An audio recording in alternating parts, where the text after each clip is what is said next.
comfortable in this environment? Are they able to exhale and get back to who they were if they struggled? If they starred, can you replicate that, rinse and repeat, and show it once again? Consistency. Yeah, validate a good performance. Obviously, learn from the mistakes you made. But more importantly, these guys got to play to their strengths. Show what you can do, not what you can't do. These guys are looking for guys to fit roles.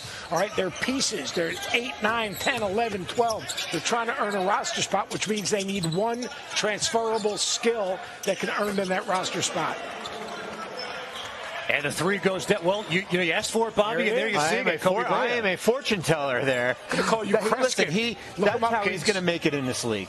The ability to make shots is what's going to get him into this league here. And that's Koby Brea. World-class three-point shooter, Koby Brea. He shot it at 44% from three-point range last year at Kentucky. And, Coach, how about making the jump from Dayton mid-major college basketball to the big time in Kentucky? Yeah, the microscope you're under in Kentucky, I thought Mark Pope did a great job with him, moving him in the action, creating actions to get him to come behind and backflow for step-in threes. Did a good job of spacing the court. A lot of their dribble handoff stuff where they got paint touches. All of a sudden, he was a kick-out. Koby Brea made a ton of open threes. You know, everyone's journey is different to the NBA. And often we sit here and we talk about, whether it's role players, whether it's starting the G League, however it is. I look at a guy like Drew Timme, who did such amazing work in college at Gonzaga, right? He bounces around the G League a little bit. He ends up getting an opportunity to play down the stretch for the Nets this year and made some good plays. He had some really good games and good effort down the stretch that now opens him up this year in the Summer League to maybe find a roster spot to stick with and stay on now. And Sean, I agree with you wholeheartedly. And Drew Timme is really one of the guys that I reference when everyone talks about how the game in college translates to the NBA. There weren't many college basketball players better than Drew Timme. And when you think about it, it is difficult to make that transition to the NBA level, especially when you've been the guy to be able to come be a role player. Extremely proud of the way that Drew Timme has made himself an NBA player. But as you mentioned earlier, everyone's journey is different. I don't think people should look at each and every one of these college basketball players that were great and think they're going to instantly become success stories at the NBA level. Bobby, how do you look at skill sets and transferable skill sets to that next level? Because that's really what it comes down to. You could have a skill set that makes you really successful in college. How do you kind of evaluate guys up when it comes to a player like Timme or even a player like Brea who can really shoot it? Well, even Vlad Golden, who just had that dunk earlier. It's like, certainly I think we're starting to kind of go towards more big. We saw in that Houston Golden State series where Houston puts out Steven Adams and Alperen Sengun. So I think there's more of a role for bigs than they were in the past here. I think a lot of it, I think the reality is most of these guys are going to come in and you're going to spend a lot of time in the G League. And how are you going to handle playing in the minor leagues on a G League team? How are you going to handle playing in Sioux Falls on a Tuesday night in January when your parent club is in Miami right now? That's going to be the biggest adjustment for a lot of these players, because it's like going from high school to college. They were the best player in high school. Now you're not going to be the best player in college. It's kind of the similar thing here. I'll tell you the funny thing about that is also the difference between playing in a high level in college, flying in charters, right, Sean? Yep. Staying at the Ritz-Carlton, eating at Ruth's Chris, and all of a sudden you're flying Southwest Airlines bags fly free. I'm flying on Southwest tonight, Coach. But I mean, the culture shock of going from very high level college basketball, being ridiculously successful, and then going from that to this dunk right here, which is pretty good. Miller's off to a good start right now. Watkins obviously with the dunk. And then the other thing is, Coach, your guy, Ulbrich, he's got 5 offensive rebounds already in the game. He's got 4 points and 6 rebounds. And we've really only played, 3 minutes of action here? Well, that's the thing. When you said how do you translate the skill set, a guy that can grab you offensive rebounds, who can rebound for you. We see in these playoffs right now, second chance points. Yep. Offensive rebound. That's what's winning teams' games down the stretch. Coach, I want to hit on, Bobby was talking about the decision, the option that players have now to go back to college. In some cases, it could be significantly more lucrative to do that. I think a lot of people at home want to know who is helping these young men make these decisions. Yeah, well, it's first and foremost so much confidence has been put in the agents to gather the information, to say, all right, I have you a guaranteed first round, or, you're going to go drop to 30, but you're going to get a guarantee. So Better answer. Bobby, Hey, a good question always leads to a great answer. All right, so front office executives are asking these questions of young men, and when you hear that answer, how do you take that I love his personality. He's not comparing. I think what turns front offices off is when you ask him, like, well, who do you compare yourself to? And I had a player one time say, well, I compare myself to Damian Lillard, and I think I'm better than him right now. Wow. That might be pushing it a little bit, right? Pump the brakes. But I love his confidence, right? I love, you want to see how he is as a teammate in the locker room, personality, coachable here. Of course, there's some things he probably needs to work on, in the offseason here. But I just love that he knows who he is. He's confident about it. He's got a terrific personality, and it certainly showed in that interview. You hit it right on it. I don't care what level you're coaching. You're only as good as your locker room. Yeah. All right, you need the right guys in your locker room in the right seats, pulling in the same direction, that can deal with adversity that an 82-game schedule brings. That guy looks like a guy and sounds like a guy and carries himself in a manner that he is going to not only be good between the lines, and he not only does he love the game, but he's going to be great in the locker room when you're on a 4 or 5 game road trip. Bobby, let me ask you this, though. He measured out at a little bit over 6'7". He was listed at 6'10". Does that change from a front office perspective how you view him positionally or how he impacts it? When you watch the way he plays and how he can get to his shot so consistently and with such great ease? I don't think so. I think what would have concerned me is if it was a center who was listed at 7 foot, and now we get here and he's like 6'7". I'd be like, whoa, that's a little bit of concerning. I think he still has positional size for the league. I think certainly probably 6'8" with shoes is a good number for a big guard, big wing. Wingspan, yeah, right, and release point, right? Yep. Coach, we got a bye game going on here. I was going to say, Team Miller could use Ace Bailey right now. Well, they have more turnovers than they have shot attempts. That's not good. They got 10 turnovers, and a majority of those turnovers have been live ball turnovers that have allowed Team Miller to get out and score in the open floor against an unset defense in this game. Coach, we talked about it so much yesterday about Tahad Pettiford. 3 turnovers already for him in this game. Hunter Salas has a couple of turnovers. How much is the pressure, the fatigue factor of going through this? I'd be interested, Bobby. Are guys looking at, hey, this guy played really well yesterday. Can he play back-to-back? Is that, how is his approach and his focus? Is that one of the things that you would be analyzing right now? It is, and it's going to be similar to when these guys go on their individual visits. They're going to be working out in Boston on a Tuesday, and they're going to go Brooklyn on a Wednesday. Yeah. And although they had played well yesterday, the evaluation process doesn't end. It keeps on going here. But I do still think the overall body of work of what Pettiford did at Auburn, certainly what he did yesterday, and we'll see how the rest of this game plays out. Will play a role in this. What are you looking for in those when you guys bring them in for your on-campus visits and the workouts? What's the one thing you're saying, like, besides the interview, what's the one thing you're really looking to evaluate? I want to see how, because this is really the first time they're going to be on the court with our coaches. This how they, the general concepts as far as what the offensive philosophy they're going to put in a little bit. How does that translate? Listen, when you play, because you only have 6 players on the court at a time. We don't play 3-on-3 in the NBA.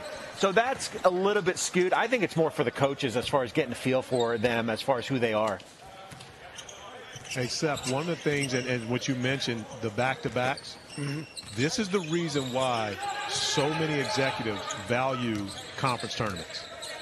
Because you're playing those back-to-back, sometimes 3 in a row, et cetera, et cetera. They want to see how guys are going to respond. Of course, as you're coaching at the many different stops that you've had, especially at Virginia Tech, and you're playing at the ACC level, you always notice how many scouts were there at the ACC tournament. Because they want to see how guys are going to be able to respond, oftentimes not even 24 hours later. And are these guys that actually love the game, or do they play just because they're good at it? Those who love the game normally show up and have strong performances the next time out, and they don't rely on a performance the day before, which we've seen happen often early in this first quarter of this game. It's a great point, Corey. Let me ask you, the game has changed, preparation has changed. Guys are doing a much better job of taking care of their bodies, recovery time. cold baths, massage therapist, all those things. How different is it now today from what you see and maybe even when you came out? It's night and day difference. Today, players walk into their practice facilities at 8 a.m. and they leave at 5 p.m. We used to practice at Incarnate Word College when I was in San Antonio. And when I tell you there was no practice facility, we were sharing the court with their women's basketball team, their men's basketball team, and we would go outside the gym, and oftentimes I'd be out there. Yeah, you got to enjoy it at least a little bit. Yes, you do. I'll point out we're not on linear television today. Anything goes. All bets are on. The plus. Final seconds here of the opening quarter of the first scrimmage today here in Wintrust Arena. Shot goes down. Are they counting that? I believe they did. Remember, no replay. Thanks for a two-way contract here at the NBA Draft Combine. I think Corey still has that first step. That's good enough to maybe get him a two-way deal here. These guys are like, who is that? I want to bring in Jonathan Gavoni now. Jonathan, we saw Alex Tui in this scrimmage here with a bucket in that first quarter here. He's a guy that college basketball fans nearly knew well, committed to go to Gonzaga, instead decommitted to play in Australia here. Where does he fit on your radar? Kevin, I think he made a strong case for himself yesterday as a potential first-round pick. He came into the scrimmage yesterday with question marks about his outside shot. He only shot 30% for three this year, 29% last year for the Sydney Kings. Played for former Australian national team head coach Brian Goorjian. Now, made 3 out of his 5 threes yesterday and showed all the other ways that he impacts winning with his defensive versatility, his passing, his toughness. He's a 6'9" forward. He can play the 3 or the 4. He's got long arms. He's really intelligent. I think Alex Tui has really helped himself. This is what the NBA Combine is all about for scouts. Not every executive made the trip out to Australia this year, so instead, Alex Tui gets brought to Chicago, get a chance to see him against some of the best players in college basketball, and he really performed well. Now, he's got to step up his game a little bit today, but so far, so good for Alex Tui. Jamir Watkins, and not Jamir. His mom, Keisha, will have an issue if you call him Jamir. His name is Jamir Watkins. But what about the job he's doing defensively against the high pedal early in this game? Unbelievable. The way that he was generating turnovers, getting up in people. I think he has 2 blocks already. He's got 5 steals. 5 steals. That's amazing. He is one of the top guys in the portal right now. Big decision coming up for him. He's turning 24 years old. I don't think that he wants to go back to college. Now, he's got offers on the table, I've heard, anywhere from $2 to $3 million. That's going to be hard to pass up for a 2-way contract. But the way that he's played so far today is definitely going to make NBA teams think, hey, can this guy come in and be a plug-and-play defensive stopper for us on the wing? He played some point guard at Florida State. Question marks about his outside shot, but very good showing for Jamir Watkins so far here in Chicago. And you saw him here last year as well, so you can see the improvement for a guy that has that experience through this combine process and how he's taking advantage of it here today. Well, and the one thing with Watkins, he went back to school last year to Florida State, and it was more about getting his degree. That was something that was important to him. He became the first person in his family to get a college degree. Bobby, that's because his mom, Keisha, does not play. And you know what that means. She met me outside the hotel last year and said, Corey, you are going to stop saying my son's name wrong. It is not Jamir, it is Jamir. And I made sure to pronounce it the right way each and every time this season at Florida State. But as JG mentioned, he is off to a great start here this afternoon, especially on the defensive end of the floor. Yeah, active hands, versatility that can defend multiple positions because of his length and his athleticism. He's been able to showcase that already. You know what's more amazing that Corey Alexander showcased is how when we can't see him, he talks more. Sean, I'm glad you noticed that, because I was going to tell you guys, I was actually going to go JG style and pull these out because you guys are talking way too much while I'm trying to watch basketball. But being that you acknowledged my ability to step back into the game. I'm going to stick with you guys. He's the Muggsy Bogues of television. Most dangerous when you don't see him. The man behind the curtain. Hey, by the way, all the rest of us are walking out where we can see it when we make an eye contact from where we're at. Corey's hiding from us. We have no idea where he is in the arena, and he just keeps talking. And by the way, a great analogy, Steph. I mean, that Thank you comp very is much. legit. That fits the mold? That 100%. absolutely fits the mold. Muggsy Bogues, one of the best. And as a point guard trying to play against him, you never knew where he was. Oh, look at him. He's leaning back. He's not even paying attention. Hey, Muggsy Bogues would be there, and everywhere, and all of a sudden, whoop, he had the ball in his hands. Yes, he was.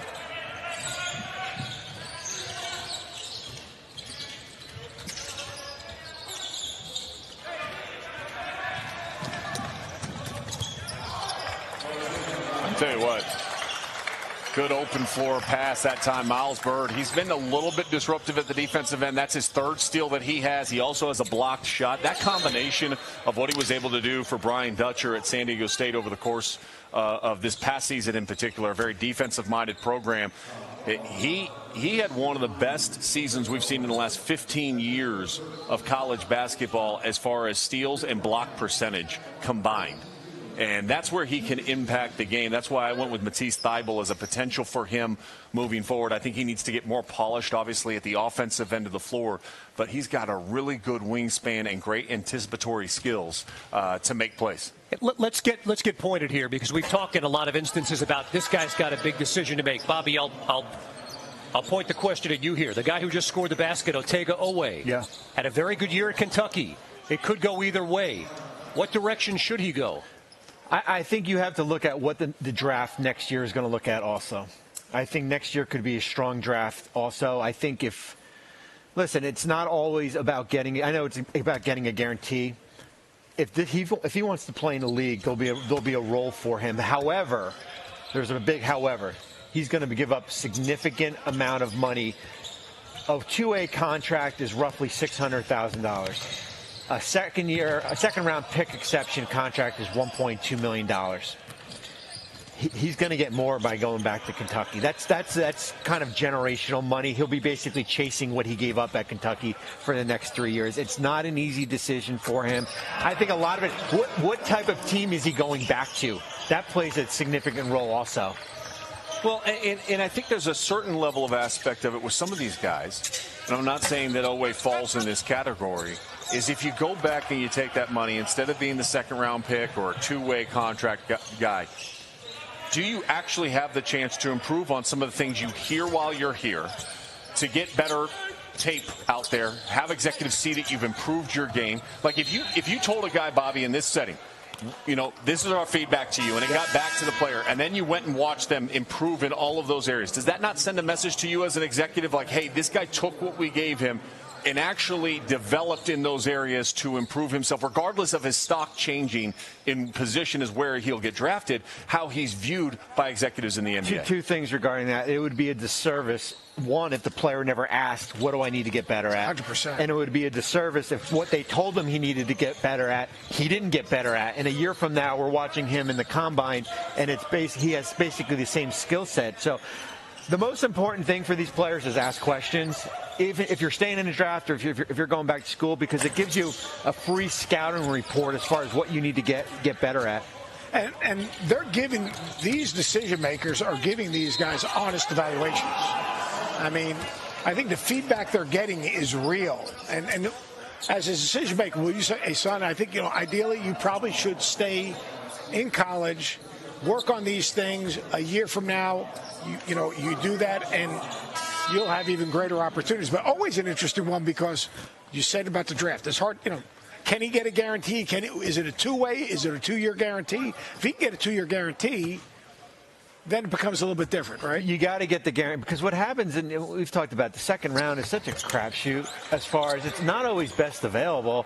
It's about, okay, if we're Orlando and we've got 2 second-round picks, well, we've got 15 guys on our contract. We don't have a roster spot, but we have a 2-way. Are you okay with it? That's why we see towards the end. Austin Reeves is a great example, who went undrafted, probably should have been in the second round somewhere, but then found the Lakers and has now parlayed it into a nice career for him. And to that extent, I was at the draft gathering for Johnny Juzang. And I remember when it was going through the rounds and it was stacking up and it got towards the second, he knew he wasn't getting drafted, but he also knew where he was going already because that was basically already done and behind the scenes and saying, okay, hey, if you don't get drafted, this is the option that we're going to make available for you. And he took the option that was available to him from the team that he felt he could go have his best opportunity to potentially find his way on the court in the NBA.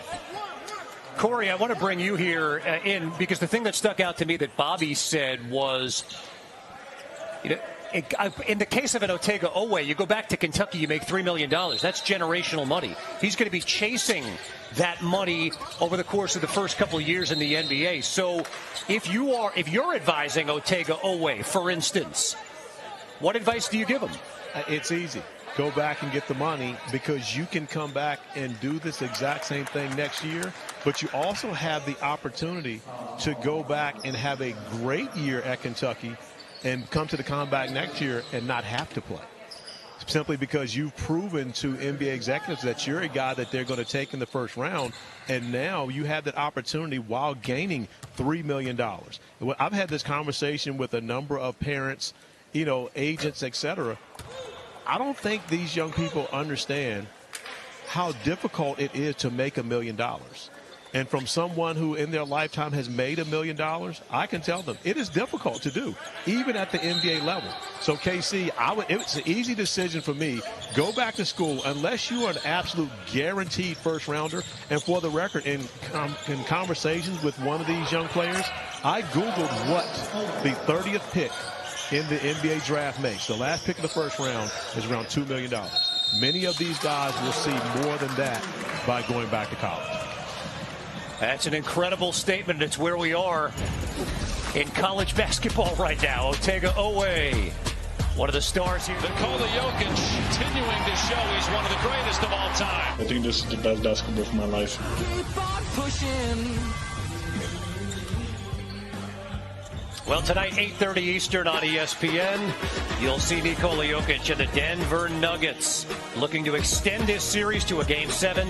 Tonight, it's Game 6 of the Western Conference semifinals. Thunder and Nuggets coverage begins 7:30 Eastern with NBA Countdown. It's a Denver team, Bobby Marks, that shook things up. Coaching change midseason against an Oklahoma City team that was as good as anyone in the NBA during the regular season. It's going to be interesting, the fatigue factor. I think that's the biggest thing you're seeing in this. A deep Oklahoma City team is kind of wearing down a Denver team that's really relying on 6 players when you look at it. We haven't seen as much from Peyton Watson, who would be their 7th player. Our stats guys are great at giving us numbers. They gave me a number the other day where basically Denver's top 4 players lead all players in the playoffs in minutes played.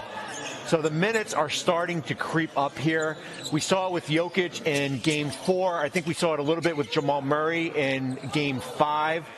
Oklahoma City wearing out this Denver team. Well, and the fact that Michael Porter Jr. has competed the way he has throughout these playoffs with that shoulder injury. I mean, if this was the regular season, we would not even be close to seeing him. And so you tip your cap to Michael Porter Jr. and the toughness. But I think it says a lot about OKC and their growth. The maturation from year to year, and even within this series, to have that makeup potentially of an NBA championship roster this year. And Sean and Bobby both also remember, OKC did away with Memphis in 4 games. The Nuggets had to play 7 games to beat the Clippers. Those 3 additional games are starting to catch up with the Nuggets, especially, and you see that in the fourth quarter of the last 2 games in this series. I think the more interesting conversation is Oklahoma City. We talk about small market, big market. Like, that's an organization that's not going away. I mean, like, you're talking about they become, because they're such a likable group and the number of draft choices they have and opportunities, they're only going to get better. They got a bingo board of draft picks. Yeah, 15, 24, 44, pick a number, right? And they're only growing next year.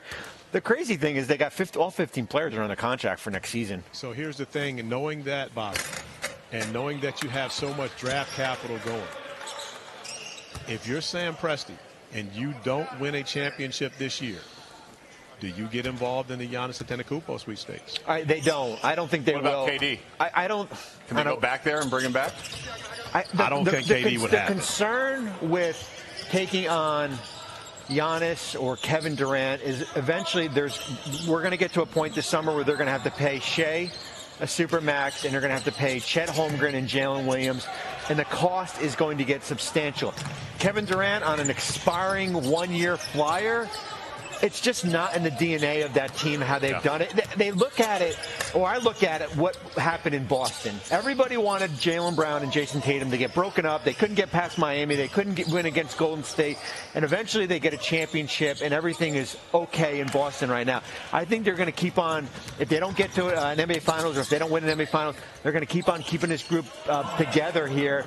And that's why they have all these draft picks as reinforcements. Well, so Sam Presti is generally in the market of bringing draft picks in. Does he start packaging some and get aggressive and moving up in this draft? I think you can. I think 15 is a really good number to be at. I think 24 and 44, I could see them moving back, picking up some more draft equity in the future here. And you basically just run out of roster spots. That's the biggest thing. What is their void? Like you said, like to me, I look at OKC, and their only issue is just getting older. The void, listen, they addressed it at Hartenstein. They addressed it with Isaiah Hartenstein. They addressed it re-signing, getting shooting as far as with Isaiah Joe. As far as they got Alex Caruso in the trade here. The biggest question was always going to be, if Shea is struggling, who could be that secondary scorer in close games? And you're starting to see that certainly with Jalen Williams. Jalen Williams, yeah. I mean, he's had some monster games in this series. But one of the things, Bobby, is you talk about that, and you talk about Chet signing that rookie max. You talk about J-Dub signing that rookie max. To get a Giannis, you're going to lose some of those guys. And that's the concern. One of the things that OKC has done so well is develop. So you start thinking about Aaron Wiggins, you think about Isaiah Joe, guys who were undrafted or late second-round picks who are now very serviceable NBA players, but all the draft capital that's available for the OKC Thunder, you're going to have to put together a package that is like we have yet to see at the NBA level to get Giannis. And one of the very few teams that have the ability to do that are the Oklahoma City Thunder. Can they become the third team in a trade potentially where Giannis doesn't come to them, but they package up something to get some other pieces? Is that something that would intrigue them? They are always open for business. Yeah. I call it the Bank of Sam Presti. But here's the thing with that, though. Are you open for business to do that with another team right there in the Southwest? You're not going to help San Antonio. Well, they did it with Dallas. Remember, they were part of that P.J. Washington trade with Charlotte that allowed Charlotte to get send PJ to Dallas a year ago here. I don't think they care.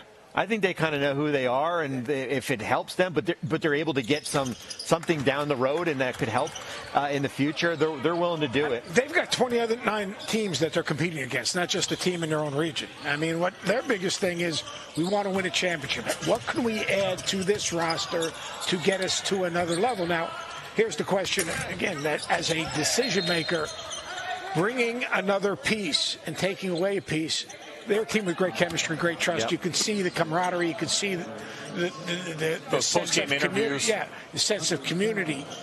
Hey, Did you take that into consideration, Corey? Let me ask you, as a player. Seth, let me tell you this.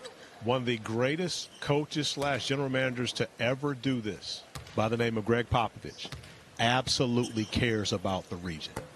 I can tell you from personal experience, there was a reason that I did not go to the Houston Rockets. That is a rival, as are the Dallas Mavericks. That is a rival. The one thing Pop would never do is help one of those teams in the region. Now, also remember, where does Sam Presti cut his teeth as an executive? In the San Antonio Spurs organization. So when you start thinking about that, some people think it may not matter, but one thing you don't want to do is bring another team right into your backyard that can compete with you. And that's crazy. Was that Duke, Carolina, State, Wake Forest? I mean, like, you got, in the end, and I understand where you're coming from, you're speaking from experience, like, the one thing you got to worry about is your own team. Like, you know, it's almost like negative recruiting, or it's almost like anything else. Like, focus, like coaches that try to coach players on someone else's team, talk about someone else's players.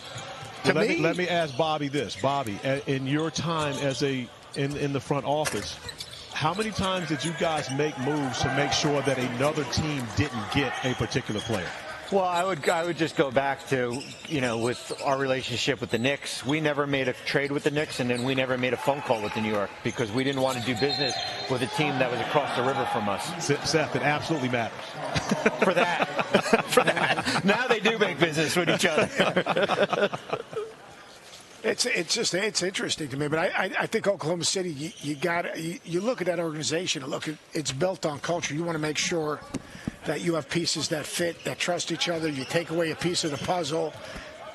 I know players have short-term memories, but it'd be interesting how they react. And by the way, they might win the whole thing this year. Yes. So we can be talking about all of this right now. 100%. And they very easily might win the NBA championship this year. I think we learned a lot about Oklahoma City after Game 1 in the Denver series, and then how they were able to, and then losing in Game 3 on the road, and then bouncing back and winning Games 4 and 5. They are kind of growing right in front of us right now.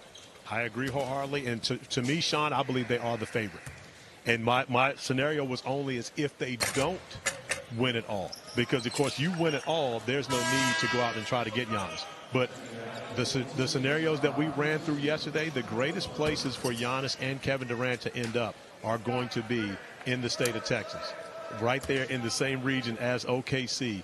And when you consider what Dallas is already by getting the #1 pick, what they have going and what can be in San Antonio and Houston, you want to make sure that you stay right on top in that region alone, because that's going to be the top of the NBA.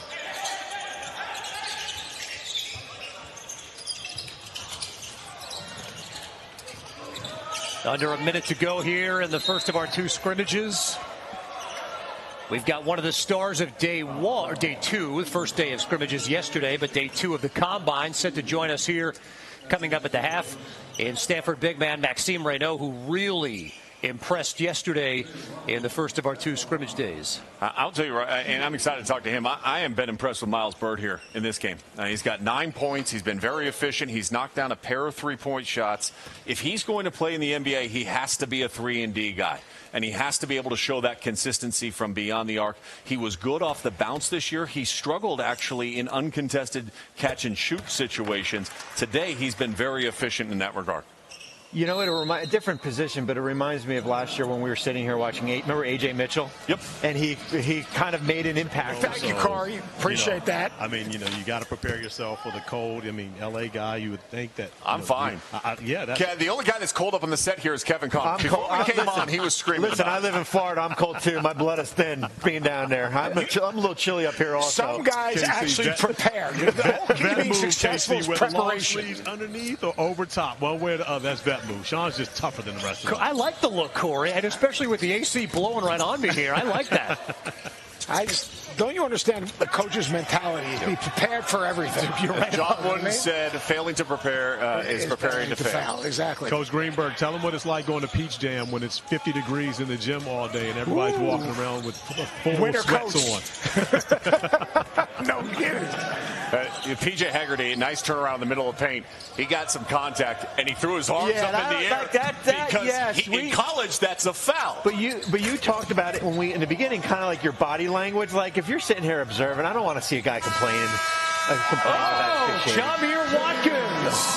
That's a good bucket, by the way. Opportunity to see that live action. Corey, not on delay. What a first half for Jamir Watkins. 17 points. This year that allowed you to thrive to the level that you did. Well, one of the first things he told me when we got dinner after I decided to come back was he asked me, I want you to be a player and I want you to be part of our staff. Basically, he wanted me really the connection between our staff and our players. Had a ton of freshmen, ton of transfers, being able to be the captain of this team and, set the tone for what our culture is. Set the foundation for Stanford in the ACC, being picked 17th out of 8 teams coming into the season. Ended up top 6, beating UNC on their home court. This is a big deal for me. I'm the kind of guy that, once I start something, I finish it, and that's what I did with Stanford in 4 years, yeah. You say playing in the ACC, you guys had the toughest travel of any team in America. Yeah. I mean, every other week, you went on a 4-game, NBA road trip, a 2-game but 4 or 5 day. And what was that like, and what did you learn from that maybe will help you when you go on the road as an NBA player? Yeah, I mean, first of all, that's what we signed up for, right? Tougher competing out here yesterday or tougher competing in the classroom back in Palo Alto? I mean, 20 and 10 is pretty good to start the day, so I would say the classroom. Bobby, how about, we talk about the entire evaluation process. As Maxime shares with us here that he learned English this past year, or for his first year at Stanford. How does that factor into evaluating a guy who obviously can do it on the court too? He's an easier learner. I mean, I find it fascinating when international players come over into the States and the ability for them to pick. And I always say, like, how did you learn that? And I go, oh, watching YouTube. Yeah. Or just listening to other people talk. And I think there's a cultural thing, because if we threw an American player over to France, I think there's a bigger learning curve as far as picking up the language here. So I give you a lot of credit, and I think that attributes to whatever team drafts you as far as picking up the system. I think as picking up the system, you're a quick learner for that. Yeah, I agree. Let me ask you this. Well, we talk all the time about comps and all these other things. When your style of play and who you are as a player, who do you watch? Like, when you're watching guys at the NBA level, who are guys that you watch and you say, you know what, I see myself in that person. I like to add that to my game. Who are the guys that inspire you? Yeah, that's a great question. I like to look at guys specifically for one or two attributes. When it comes to low post scoring, I love to watch someone like Sengun, for example. When it comes to my three-point shootings, maybe someone like Karl Anthony Towns, I mean, similar profile. When it comes to rebounding or like playing off the split of the high elbow, I love Domantas Sabonis.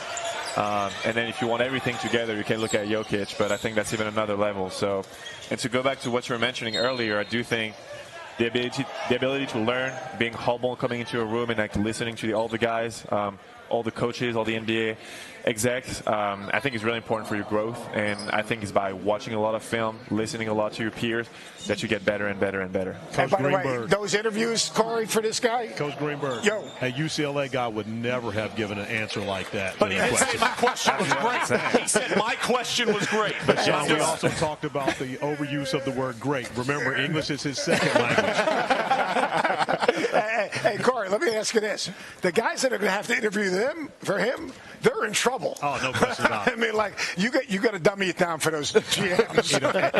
They're doing great, man. They're doing absolutely amazing. I mean, once again, like, thank you to the NBA for organizing this whole combine. For any player out here, like, it's just the most amazing opportunity. Like, seriously, it really is. So I got what it just occurred to me here. A guy from France who studied in the best wine region in the United States. I mean, is it Napa Valley wine or French wine? Once again, I turned 21 pretty late, so I won't say anything in the U.S. soil. Did you jump out of the plane? That's what I want to know. I did jump out of the plane. No, you didn't jump out of the plane with those guys. He is way too intelligent to answer that question. So, listen to this. This is insane. Yeah, so as you know, we had a new coaching staff. We had a lot of new players, a lot of new transfers. So over the summer, we're trying to figure out like a little activity to get us to bond with each other. This is unbelievable. Out of the blue, we come to figure out that one of our compliance guy is a big fan of skydiving. The 6 of us go out on a Saturday, beautiful afternoon, 4 p.m., go up to 13,000 feet, jump all 3 of us from the first plane, 3 other guys from the second plane. Ooh. We get to the ACC Media Day. Our coach asked one of the reporters asked Jalen Blake, the other captain, like, how did we get to know each other? I think that was you. He's like, well, I mean, a couple activities over the summer, like when skydiving was the guys. Turn around, coach did not know. Coach was just freaking out. Don't tell me that, but yeah, it worked no pretty chance, well. by the way. No chance for me. I thought I was going to get like, we had team meals together. We did, skydiving. Once again, WNBA coverage this season with a great doubleheader. Saturday on ABC, ESPN Plus, and Disney Plus. 1 Eastern, the defending champion Liberty host reigning MVP Asia Wilson and the Aces. And then Caitlin Clark and the Fever host Angel Reese and the Sky. Coverage begins with WNBA Countdown at 12:30 Eastern. Midway through the third quarter here in Chicago. And it's been a strong performance from Team Miller. One of the players that we wanted to see more of today, Sean Farnham, Mark Sears, 12 points. He's knocked down a couple of 3-pointers, rebounded well, assisted well. I think that last line is probably the key, is the decision-making aspect. He has made much better decisions today. And, it's tough on some of these guards. I mean, we take for granted some of the performances we saw yesterday. You're playing with a bunch of players you've never been on the floor with, and some of these turnovers, by the way, are timing turnovers. And spacing. And when you haven't practiced with somebody and they're not used to when you're going to deliver the ball, that whole idea, Coach, that we talk about on time and on target sometimes gets thrown out the window a little bit. Yeah, Mark Sears played in an NBA system. He understands spacing, understands floor balance, but you also have to have shot makers to create spacing. You also have to have guys that are going to open up the floor and play in the right spot. So, these guys are doing incredible jobs just playing together twice. There's a pretty good decision right there, and there's a kick out. But Mark Sears is going to make shots. You don't evaluate him on that. Can he defend, and can he initiate your offense and make good decisions and make the right play? And I think he's doing a better job of that today. One of the guys that we talked so much about yesterday, Tahad Pettiford, he is 0 for 7, 4 turnovers, and only 1 assist. Remember, he had 8 assists and only 1 turnover yesterday in the game. And Maxime Reynaud pulled himself out. Coach, the question, and Corey, you can jump in on this too, is you love the fact that he wanted to compete and come back again today to kind of stack on maybe another performance like we saw yesterday. But it has certainly not gone the same way that we saw him perform yesterday. No, it absolutely hasn't, Sean. And when you consider that the scouting report is now out, and one of the things that we all know very well is once teams get an opportunity to see you play, especially at this level, they're able to adjust at how to defend you. And now what you have to do at the NBA level, you've got to be better than the scouting report. And Tahad Pettiford has struggled throughout this game, especially with handling the basketball. The 0 for 7, that's a nice finish. But the 0 for 7 is not as big of a concern as are the turnovers. That's the thing that, of course, as a point guard, these executives don't want to see you hand the basketball to the other team. The 0 for 7 shooting comes, it goes, but when you're turning it over, that doesn't help your case. Conan Nienhauser back-to-back at the rim. Great verticality from him. Catch from Penn State. He was. All right, some of the sounds of the game from Darnell Lazare, an assistant with the Pelicans. Blaine Miller assisting Charles Lee with the Charlotte Hornets. And one of the things KC throughout this game, Blaine Miller actually has Sagana Diop, Oak Hill family, by the way, Coach Greenberg, coaching. Blaine is doing more of the watching in this game, but we talk about these two guys who have been tremendous competitors over the last few years. We mentioned the Maine Celtics coach a year ago, and Blaine Miller, he made the move to Charlotte with Charles Lee once he got the job there off the Boston, as from a Boston assistant coaching position. But Sagana Diop is the back-to-back G League Winter Showcase champion. Bobby Marks, you can tell them how important that is, especially at the G League level. We'll pose that question to Bobby here in just a bit. Corey, the other thought that I have, Coach, and we discussed this yesterday, you can look up and down this list here. If you're a college basketball fan, you know virtually everyone playing in this game, and you think about the seasons that they individually had. You and Sean can speak to this, just how difficult it really is to be an NBA player. Yeah, like Corey can speak to it the best. It's the most exclusive club in the world. It is the most exclusive club, not just getting there, but staying there.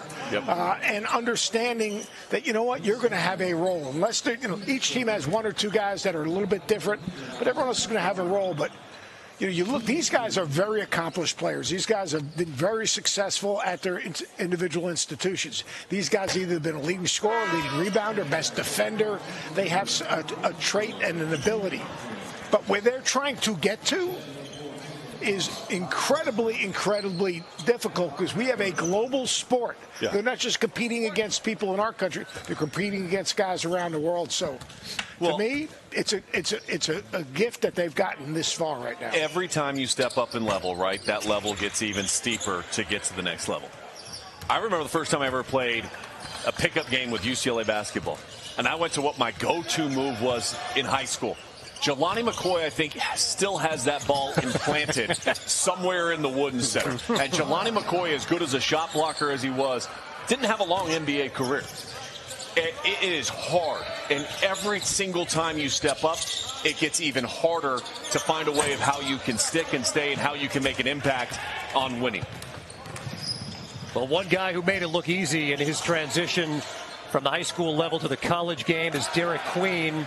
And if it felt like he was a dominant player from his first game in a Maryland uniform, it's because he was. 22 points, 20 rebounds in that win over Manhattan, just the beginning of a season that may have crested with that buzzer-beating shot in the NCAA tournament in the win over Colorado State. Derek, it's great to have you with us here today. Yes, sir. So we all knew if we put in the work that we can be here, and all of us looked at mock drafts or that we all looked up, was on social media to see about ourselves, but I feel like we all didn't know that we was going to be here, and we just out here trying to be the best. Love of the game. How do you describe the way you love the game of basketball? I like basketball evolves around my life. Like, I don't want to do nothing else other than basketball. It's just something I enjoy doing, enjoying playing. I mean, it's the best job. It's going to be the best job in the world. So just super excited for the next step. What do you want to develop? What do you want to improve in? Like, you're a young player with incredible skill set, but you'd say, I really like where I am now, but I know at the next level I need to what? Definitely shoot the ball better, and keep working on my conditioning. So I feel like I'm not that far behind. But everything can improve, but that's the main two areas. How much are you lifting and doing those type of things now? When I was in Santa Barbara, it was 6 days a week. A lot of reps on the court, but just mainly me focusing on my body because I know the shooting will come because I feel like I have really good touch. A lot of people say I have really good touch, so just me just working on my body. Trying to get stronger and trying to shed the weight off. What maybe was easier than you expected in the transition from high school to college that allowed you to have the success you did? That's a great question. Probably just getting my feet wet at first. Like practice, when I first got to practice, it was tough. Couldn't really score. Couldn't really keep up. And then. Me and my strength coach built a great relationship. He helped me with that, helped me get stronger, helped me get quicker, helped me tone my body up. Then the first game, I felt like I was ready, and I came out and did what I did. Where do you go from here? Like, you're going to have your interviews. Are you going to have an on-court pro day? Is that going to be here? Is that going to be... No. So I have my interviews, and I'm going to work off for teams, and just keep working. Derek, how has the process gone in comparison to how you thought the process would be? I mean, I didn't know I was going to be this busy here, but it's definitely been fun. Seeing, like you said, seeing all my teammates. We all in one spot, just chasing our dreams, talking, catching up. Haven't seen each other in a year, but the process definitely been fun. Meeting with teams, meeting the GMs, meeting the scouts, meeting the presidents of the teams, but it's definitely been fun. What a whirlwind year, right? From high school to starring at Maryland and now here at the NBA Draft Combine, and in a month, going to hear his name called in the NBA Draft. Derek Queen, thanks so much for the time and enjoy this process. Yes, sir. Thanks for having me. Thank you. Thank you. Maryland big man Derek Queen. Corey, it's amazing just how impressive every young man that's come through here has been. We just got done talking with Maxime Reynaud. We all left, wow, what an impressive young man. And the same for Derek Queen, the maturity of these young men and the journey that they've been on in such a short amount of time. Well, you also have to consider the fact that these young men are exposed to so much earlier. When you consider a guy like Derek Queen, he played high school basketball at Byrd his last 2 years of high school. He's on TV all the time. And so the media training that's available for those guys, and we watched Cooper Flagg yesterday just get on the microphone and speak like he's been a 10-year NBA veteran. When you think about what guys are exposed to in today's game, it's not only about what they do on the court, but so much of what they do off the court becomes important, and you can see that they've been coached extremely well. Well, and part of that also becomes from, often when we talk about NIL, it tends to have negative connotations to it. But the availability for these young players to be associated with companies, doing commercials, speaking, it adds a growth to being comfortable in settings like this, whether it's with us up here or talking with executives of NBA teams, because in a lot of times you're dealing with some of those people in some of the NIL deals, some of the commercial spots, or some of the advertisements that they do throughout the course of their college career, even if it's in one season. Yeah, I just think it's the international experience, the USA basketball, the basketball summit. I mean, Corey, the Byrd Academy experience. I mean, Corey, you live it a lot with these young people. I mean, you think about when you came back, you were a high-level recruit, but speak of the experiences that these guys have today in comparison to what you experienced. Well, and Steph, I think your USA basketball point is spot on. I played USA basketball, won a gold medal when I was 20 years old, okay? Cooper Flagg won his first gold medal at age 15. And so when you think about, I was going into my third year of college in my USA basketball experience, he was going into his sophomore year of high school. The trend just starts so much earlier. That's why these young men are so prepared by the time they get to this stage. Inside Wintrust Arena in Chicago. We've seen so many impressive young men come to our table here, compete on the floor. One this past season that took college basketball by storm was Trey Johnson, the freshman from Texas, 6'6" guard, 190 pounds. Coach, there were times during the season where he flat out took over games as a scorer, shot 40% from three-point range as well. To me, he's an elite shot maker. He's an elite scorer. He's a three-level scorer with basically positional size. To me, he reminds me of, I'm sorry, Corey, and I think some people disagree, is Ray Allen. If you look at his shot preparation, his release point, how he steps into a shot. You're watching this video right here. Coming off screens, good sidestep right there, jumps up, knocks down the jumper. You know the other guy could do that? That was a pretty big shot. That was a national championship for the Miami Heat. So this guy, size, release point, athleticism, his ability to play on and off the basketball, reminds me a lot of Ray Allen and Trey Johnson. Jay, I mean, what do you think there, Sean? I agree with you. And I'm not the only one. I'm not the only one that agrees with you. I mean, I know Corey is down on the floor talking right now to a bunch of people. So I'm hoping Corey's listening here, because this is a complete violation of his rules and regulations on player comps. But I talked to 2 NBA teams, and I said, all right, give me a comp for Trey Johnson. Who do you see? Both of them said to me immediately, we see a lot of Ray Allen in him. So they agree with exactly what you're talking about, the consistency of his release point, how he's able to get to it, how he's able to knock it down. And that's why I think a lot of people will look at that and say, that release point reminds them very, very much so of Ray Allen. Oh, boy, we're in trouble. You're definitely in trouble. I have, of course, Coach Henry Domerson. I said that correct? Domerson. Okay. And I also have one of the 5,000, Juan Dixon. Okay, great player, national championship at the University of Maryland. Is it okay to compare a guy coming out of a college to Ray Allen? No. Thank you. We don't need to say anything else. Wait a second. Okay, can you say it again? Absolutely not. It's illegal. Ray Allen is off limits. The top 100 players to ever play this game are off limits. You cannot compare any guy coming out of college to any of those guys. Can you please explain how difficult it is to be an NBA player? It's very, very difficult. I mean, just the speed of the game, the athleticism, the knowledge, the IQ of these players. Of course, the coaches are high level.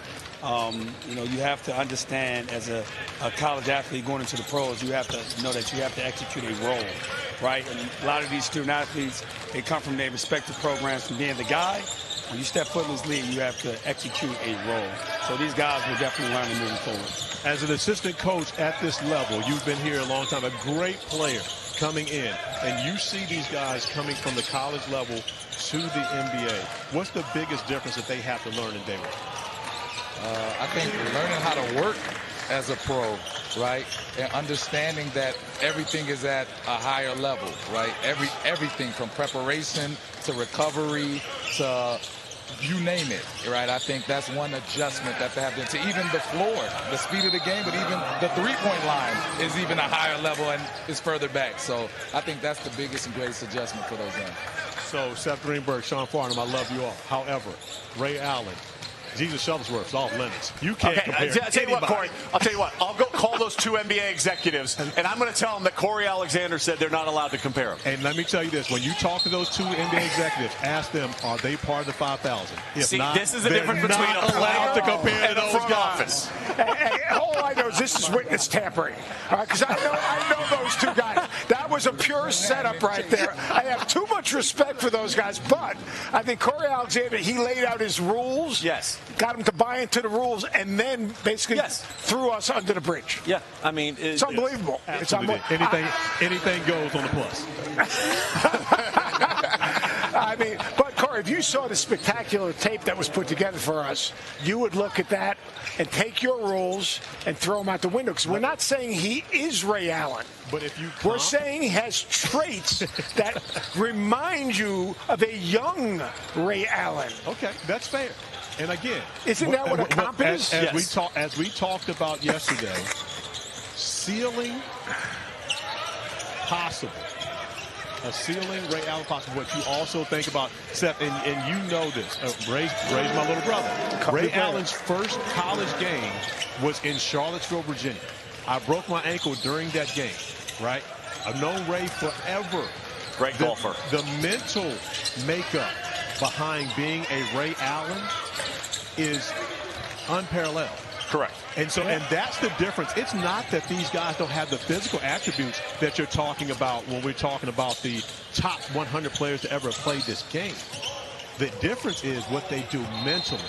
And I have been around Trey Johnson for the last 3 summers. I know Trey very well. I have spent time with him. I love him as a young player.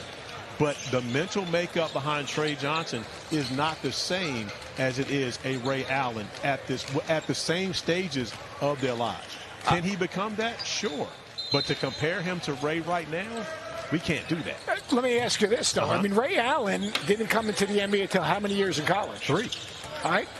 All right, this guy's coming into the NBA, what, 18, 19 years old? Yes. So, I mean, like, Corey, we have to redefine comp to you. But here's the one thing I would say, though. Corey's not wrong talking about the mental makeup, right? Yeah, I mean, sure. We've all been around amazing competitors that have excelled and been at the highest level. Corey, you more than all of us because of your career in the NBA. The differentiating factor in so many of it is when, and it's a great talking point for anybody that's on the floor right now that wants to play in the league, even as a role player. You have to have a certain mental makeup and a certain mental maturity just to do that. Corey, you mentioned it yesterday, switching very early on from I think I'm going to be a star in the NBA to I'm going to be a role player in the NBA. There's a maturity and a mental makeup that takes place in that is a slap in the face sometimes when you get to that NBA level. I'm going to give you guys this story. Sean, we talked about it yesterday. Yep. Charles Barkley, 10 years ago, on air said, listen, Kobe Bryant ain't Michael Jordan, but he's the closest thing we've ever seen to it. He would not compare one of the 5 best players to ever have played the game to the greatest player to ever play the game. And so if you can't make that comparison... No, and I get that. Sean, you get it. You're with me on this one. And again, and I understand that executives have said this. But what it becomes is, it becomes disrespectful to Ray Allen. Well, see, and that's, but Corey, here's where you're missing it, is because what they're saying is the release point, the consistency, and the fluidity of how he gets to his shot looks like it. That's what they're saying. If you say Trey Johnson's jump shot is comparable to Ray Allen, that's legal. That's what we're saying. All right, But do you if you think say that Trey Johnson is comparable to Ray Allen, it's disrespectful. Would you say Trey Johnson's potential is to be a multi-year all-star?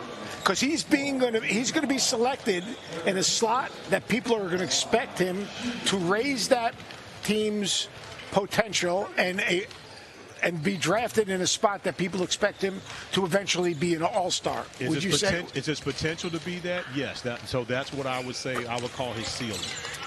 I would agree with that. So you're saying his ceiling is that he can be an all-star, but yeah, he can be just an all-star. But Ray Allen wasn't just an all-star.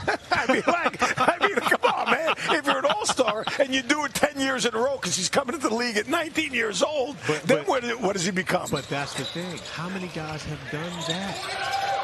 Well, I mean, there haven't been a lot of guys that have done that 10 years in a row. And that's the point I'm going back to. Again, we're splitting hairs. And again, I agree that there are absolutely, when you look at Trey Johnson's jump shot, you can see his release point. Everything about that is very similar to what you saw in Ray Allen. If you compare Trey Johnson's jump shot to Ray Allen, no issues there. But when you compare Trey Johnson as a basketball player to Ray Allen as a basketball player, that is disrespectful to Ray. I personally think it's witness tampering. What he had his earpiece out. He was talking to Juan Dixon. I tricked you guys. You guys thought I could hear you. But I was hearing. Yeah, but you weren't really listening to us, because if you were listening to us, you would know what we were doing there. Fair enough. I mean, I come thought on. you were trying to go all JG on me and act like I didn't know what was happening. No, that's fine. That's fine. I want my VJ Edgecombe comp later on, though, because I think that's one that you'll be in on. You told it to me. And I've applauded all of your comps. Yes. And one thing I will say, this was not your comp, Sean. I agree. This is what you said that executives have told you. Yes. And when I talked about who it was illegal to, I didn't mention executives. Right. I just said the 5,000. Now that we've cleared all that up. Hey, Kevin, can you get this thing back on the rails? I'll get the point guard here. We're on the plus, sir. These are the rails. Yeah, right. Well, there's a big-time score. If you drop a foul word, I'm going to really be nervous. You don't have to worry about me on that. Good kick. Eric Dixon, and another good kick.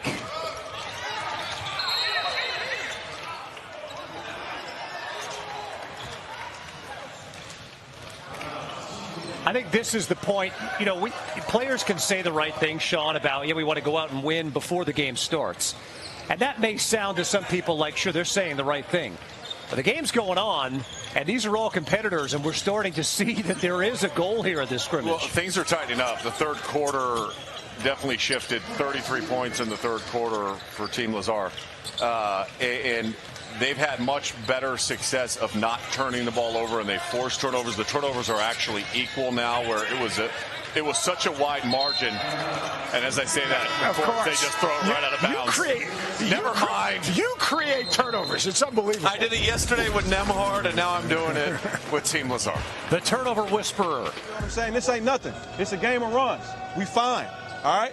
We just got to stay together, keep defending, rebounding, and then shots going to start to fall for us. Blaine Miller and Darnell Lazar mic'd up here during the first of our two scrimmages. Corey, we joke around sometimes. I mean this seriously. You're a player here. You have an objective. You've been given a ton of information about how to impress people here. How much are these players listening to that advice? I believe they're locked into the advice, KC, but here's the issue. You can hear something, but your body just does not allow you to do it. It could be a lack of will, a lack of skill. It could be a lack of things.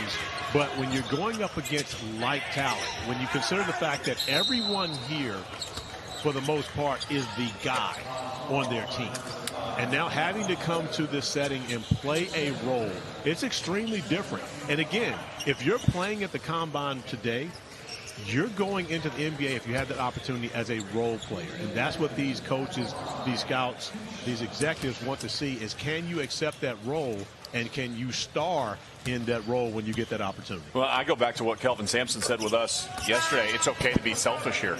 And this is the one time and the one place for you to be selfish. And what he meant by that was show what you do and do it well. He didn't mean that in, hey, take bad shots and over dribble.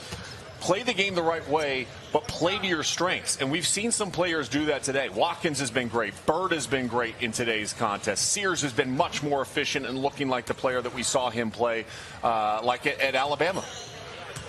You hit it right on the head. What Kelvin talked about, Bobby, you lived it more than us. Show people what you can do, not what you can't do. I mean, it becomes because they're the people. If you're playing in the Combine, all right, odds are you're going to be a late first round or a second round draft choice. That means you're trying to fight for a roster spot. And if you're going to get a roster spot, then you've got to have a talent and a skill that that team is looking for. So the most important thing is eliminate the static. Don't have to reinvent yourself. When you're at your very best, what are you doing? Yep. And then do that and do it consistently in front of these decision makers. Well, it's even when we opened up the show, I talked about Koby Brea, who shot 1 for 6 yesterday and is now 4 for 7 from 3. So he's more comfortable as far as he didn't shy away from having a bad game. He came back and started shooting the ball a lot better than what that's his skill set. The ability to shoot the ball is his skill set, and he didn't shy away from that. And one of the things, when you look at it, and we talk about playing a role, Seth, Sean, you guys covered college basketball like none other. You know Jamir Watkins to be a scorer at Florida State. Look at what he's done defensively throughout this game. He started the game off guarding Tahai Pettiford.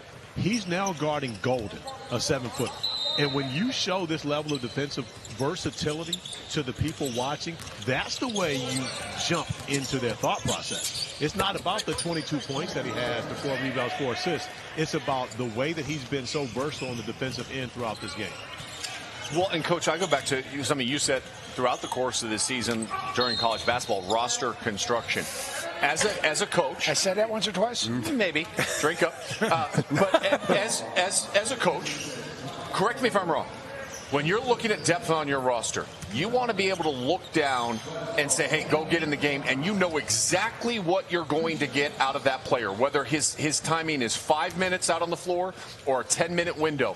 What is that player going to bring that is going to change the game and benefit your team?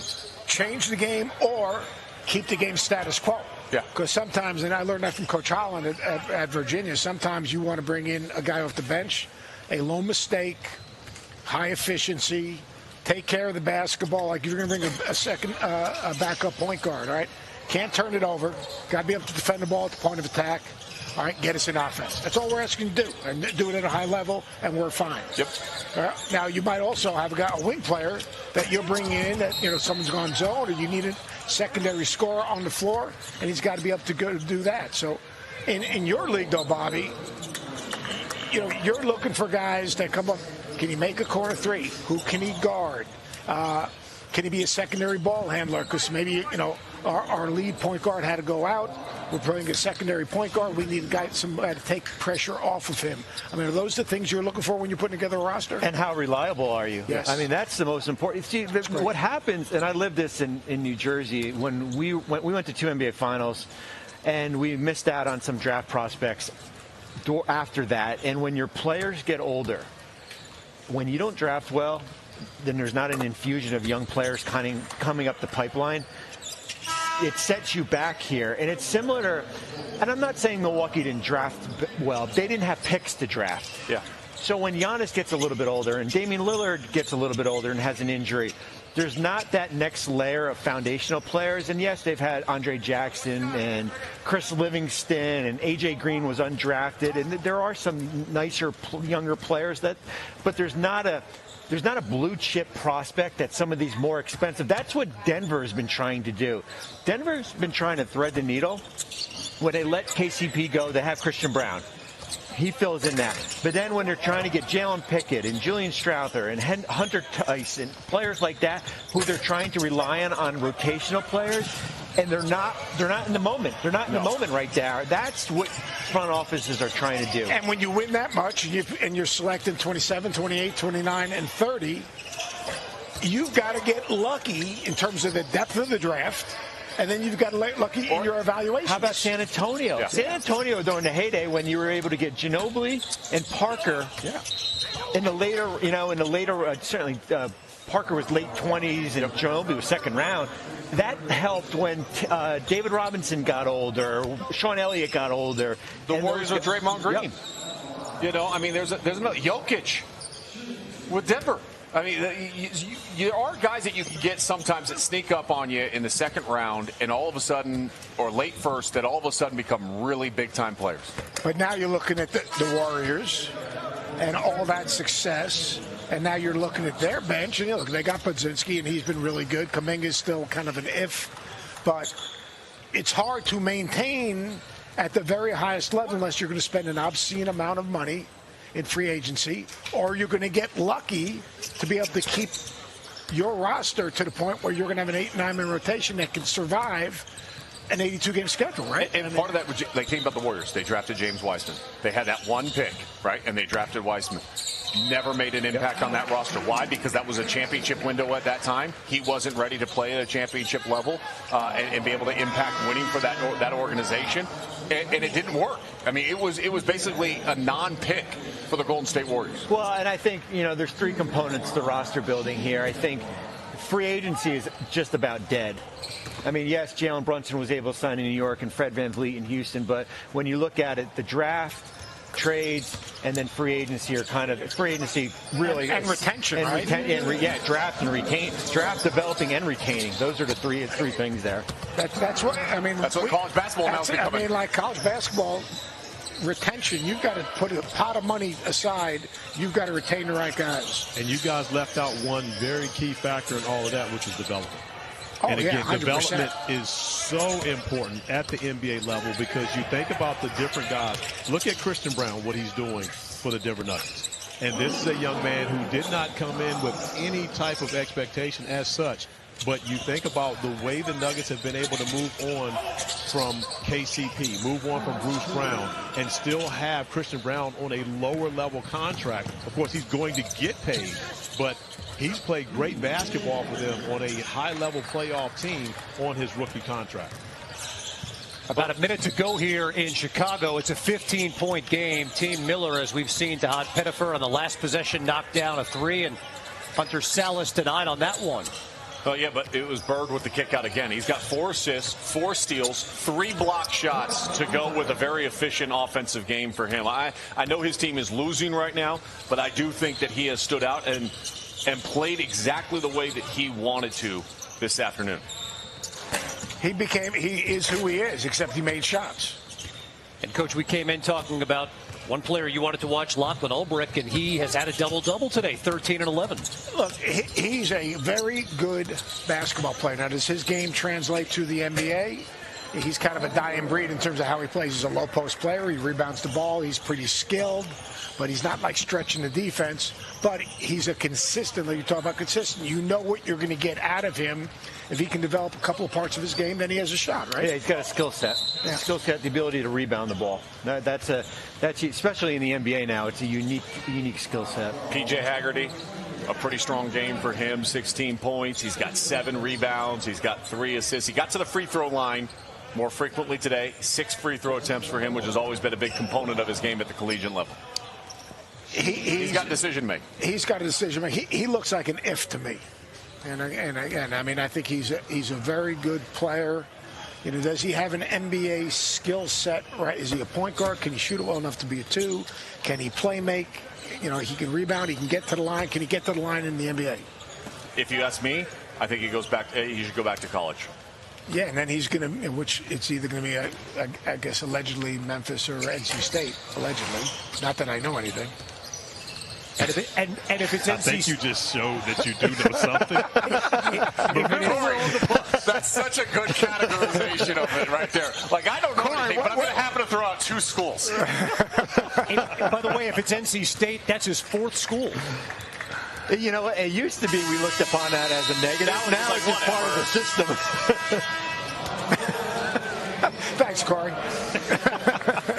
All the rules are off except when it comes to comparisons. We need to get today. He's grabbed a couple rebounds. He's knocked down a 3-point shot. A really good start for him to try to replicate what he did yesterday once again this afternoon.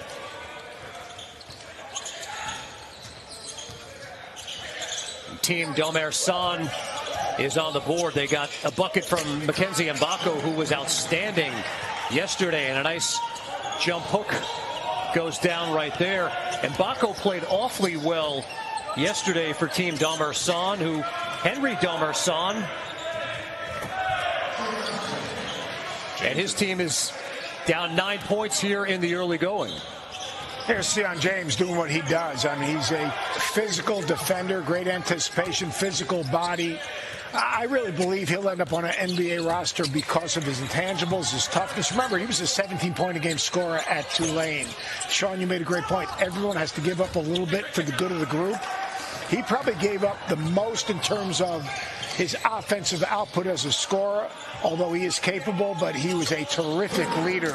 And every second unit needs a guy that can defend and lead, and James is that type of guy. Now, remember, Maxime Renault would have been playing right now for Team Williams, and Nembhard figured it out yesterday pretty quickly. Get the ball to him. He's going to score. I get some assists.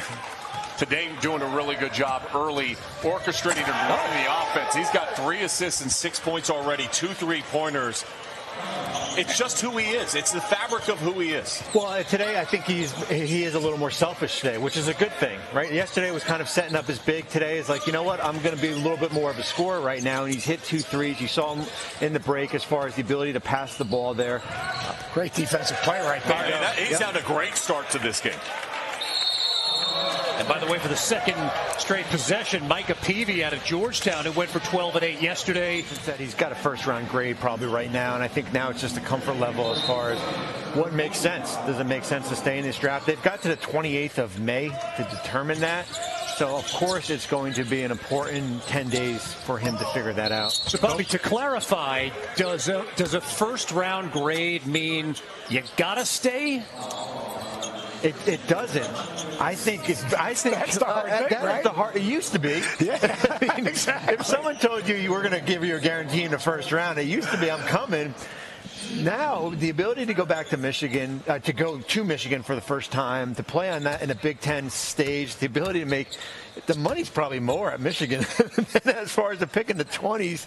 It's just that the elements are a lot different now than they used to be. We talk a lot about the money, and the money is more. But it's not more when you get to that second contract and starting that clock. And how important is that starting of the clock when you potentially look down the road, if you believe in yourself of getting to that second contract, third contract? It's important. I mean, you get into the league right now, and 3 years from now you'll be extension eligible to sign a big deal. You wait another year. And listen, there's always, and we talk about this when we're doing rookie extensions closer to October, the ability to get that guaranteed money too. You have 4 years on a first-round contract. The first 2 years are guaranteed. Your release are guaranteed probably $6 million right there. You go back to college. There's no guarantees if you go back to college. If you have an injury, maybe your team isn't as good. There's a lot of variables that can come with that. Now, he could say, well, you know what? I'm going to go to college and I'm going to play myself into the lottery, but next year's draft is deep, and it would be probably hard for him and his skill set to play his way into the lottery. Guys, $6 million, $3 million. Go ahead, Carl. As you have this conversation, you're talking about, the difference in the decision that you make. And we look at Team Domasan down 18-5. One thing that we've all agreed on is how important point guard play is at the combine. Understand that a significant member of Team Domasan was taken away early in this process when Boogie Flan decided he was not going to participate at the combine and go back to school. So it ties into everything you guys have just been talking about, because I believe he got more money to go back to school than it would have been even if he were drafted, possibly in the first round. So that is a huge miss. And Coach Domasan told me earlier today they are absolutely missing a point guard because they didn't replace with another point guard.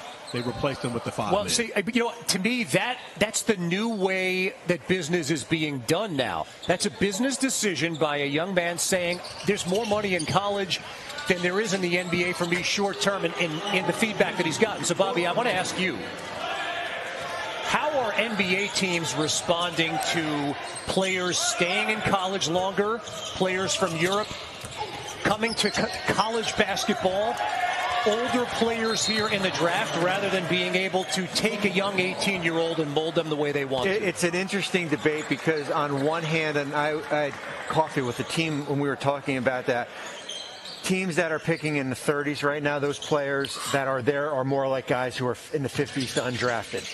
And then there's the other part of it that you go back to school and you're getting probably more polished. You're getting a little bit older a year from now or 2 years. I think it's great for college. I think it's great for college basketball as far as maybe, when you're having a 23 or 24-year-old. and 26-year-old. 26-year-old. Seventh-year guy. But I do think for them from a draft perspective, I think the second round does become a little bit watered down more as far as players going back, and then the players that are left. Or it's basically what we're seeing right now is, in Portsmouth is a great platform. We're seeing a little bit of like the Portsmouth feel right now for some of the players here. So it is an interesting debate. Listen, if you do your work and if you scout, you'll be able to find players that can come in and try to help you. Maybe not next year, but a year from now. I think the hardest thing is for the players, because like those players that say would have been in the 50s now are in like the mid-30s. They're coming in and, maybe they can get a two-way, maybe they're going to get a 2-year. But here's the question. Are they good enough to stick? Yeah. Can they get to that second contract? Can they get?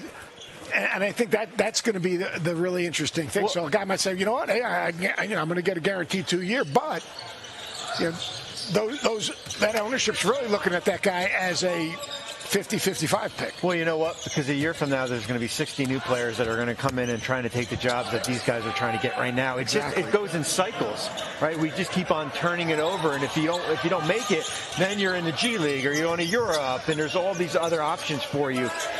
That's the hardest part as far as the competition.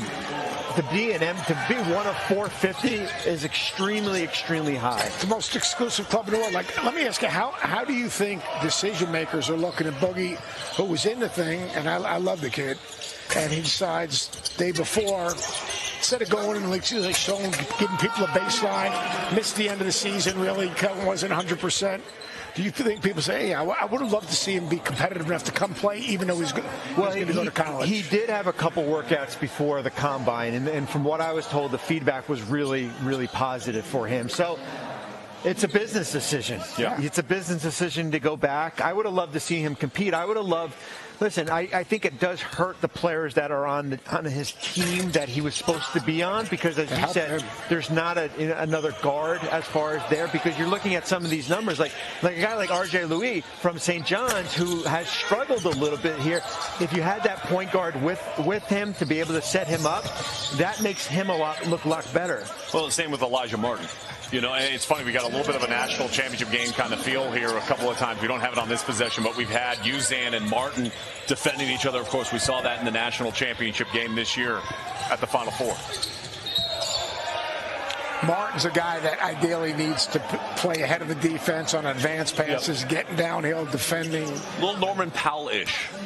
Yeah, I'd like to. You gave me that would be legal. That's legal. I'm happy you said that, because we got to keep it in the parameters, because we have very, very tight-line parameters. The scolding that happened earlier. We did not want to disappoint the commissioner of the Compass. For the record, he's not even paying attention to us. I took a break from my Caesar rap. Oh, you got to let you guys know. Why are you still down there? He said this is a good gig. He said this is a good gig. We have a chair empty right between us right now. Oh, I know. You know what? He's not. He's got a good gig. He's walking around and talking to all the gurus. We have the main guru up here, though, Bobby Marks. I'm living the life down here. You guys are fun, but it's more fun. He's worried about the next game he's calling. That's what you were just talking about with Elijah Martin, though. Yeah, exactly. Great job cutting, moving without the ball, gave it up, got on the right side of his defensive player, and able to operate. He's got great athleticism. Well, the amazing thing, too, especially his body of work at Florida Atlantic, and you saw that Florida team lose in the first round a year ago. Now he goes in there and basically brings that experience level of a guy that got to a Final Four. Well, and the fun part, too, is like Walter Clayton Jr., who's not participating, sitting right here to our left, coming to make sure he's watching his guy, Elijah Martin. Sean, and you bring up Elijah Martin. So earlier today, you'd already left the gym. You get the early workout in. I'm in the gym. John L. Davis comes into the gym. Dusty May's in the gym. You've got 2 of the 3 guys here that are part of that FAU Final Four 2 seasons ago. And now you talk about Elijah Martin, who comes, to the combine as a national champion from Florida. But John L. Davis doesn't get the invite. And so you think about the choices that guys are making and the decisions that they make and the schools that they choose when they go into the portal. And it looks like it was a great decision for Martin. Maybe the decision for John L. Davis, not as good. We won't use the word great in this scenario. Corey, speaking of the gym, Sean, who has just been wearing the gym out today, was an observer. Yeah, I'm always scouting, always have head on a swivel. Want to make sure that we see elite level athleticism. Yesterday we talked about it a little bit with our guy, Jonathan Gavoni. And today, I wanted to make sure that we had representation to be able to show the flexibility of our guy. I mean, that's not normal, guys. His leg is up on top of the treadmill. He is texting probably a general manager to get us some kind of guest today or something. There's not a lot of high-level athletes that have that kind of flexibility while working out. I mean, that is so elite, Koby. If you're going to do that, don't show the top of the head, though, Jonathan. The top of the head's not a good look.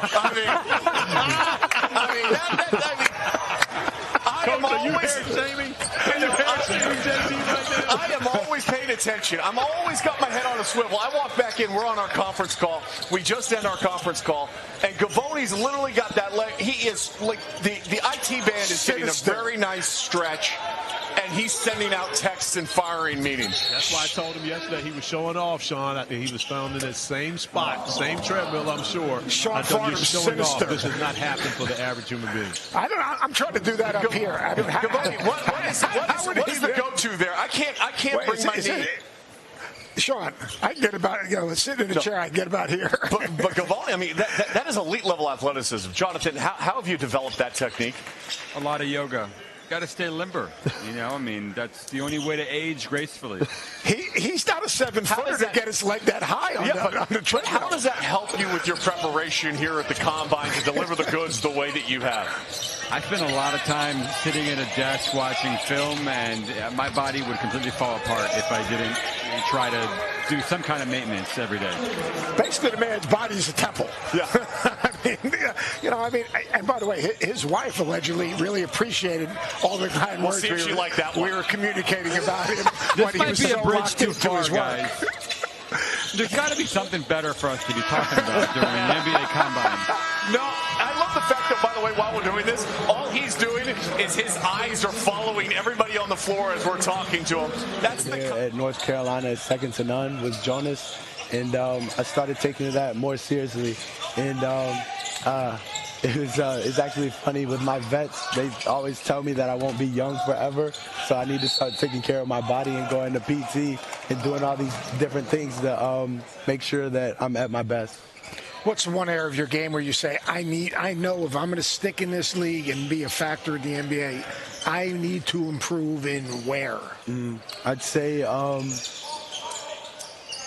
my ball handling. That needs to get better. Since I want to play 1 through 3, I want to be that type of player, and I think that I am that type of player. But just the NBA is the NBA, where it's the greatest players on every floor, and you want to go out there and be able to compete every night. And so I think that's something that I can continue to get better at. All right, I'm going to put you on the spot. I'm going to give you the hardest question when I ask these draft prospects. 3-on-3. Winner stays. You got to pick 2 players, current NBA players to play with. Who are you playing with? Okay, 2 others. I'd say Giannis, just given the force that he is inside. And then as my point guard, I'll take Kyrie Irving. Oh, no, Drake. Yeah, I'll take Kyrie Irving. No. Wow. Drake, wow, that's unbelievable. Wait a second. You can never go back to Chapel Hill. Wait a second. You okay? Corey, real quick, when I asked this question of the Duke players, they said, I'm never going to pick a Carolina guy. Never picking a Carolina guy. I am shocked right now. I am fearful for Drake going back to Chapel Hill at this point. Nah, my love is with Chapel Hill, definitely. The semester's over, right? You done with finals? Yes, sir. All right. So he's not having to go back. Let me ask you this. We know who you are as a player. Who are you as a person in the locker room?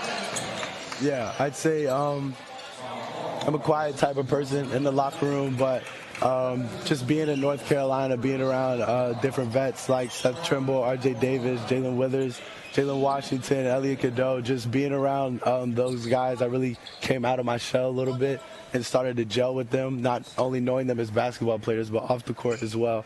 And just, just a guy that loves to have fun with his team, loves the camaraderie, and just doing different things off the floor as a group. Can I ask you a tough question, and I'm not sure if this is even a legal question. You get drafted, which is great. You're going to be you're an NBA draftee. Team signs you to significant contract, but they send you down to the G League. How do you deal with that? Because a good portion of the guys will spend some time in the G League. How would you deal with that? Say disappointment. You could be on charter planes at North Carolina, flying all over the country, or you're in the G League playing against friends and family, flying on Southwest Airlines. I mean, it sounds silly, but how will you handle that learning experiences on your journey to be this elite player in the league? Yeah, definitely. I think the G League is a great extension of the NBA, and you know, if that's what's best for my development, and that's what my coaches think what's best for my development, I'm gonna go into it with a full head of steam, ready to work hard, and just put 100% focus on that. Drake, your former teammate Isaiah Evans at Duke.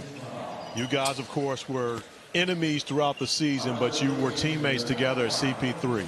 He decided to go back to school. Have you guys had any conversations during the time after the season was over with and during this draft process? We have not. No, we have not. Oh, nah. so the Duke North Carolina thing is true. Like, you guys are no longer friends. Nah.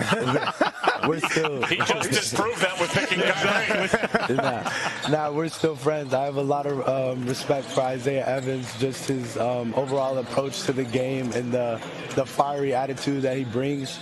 And, yeah, he's a very talented player. I'm excited to see what he does this upcoming season for Duke.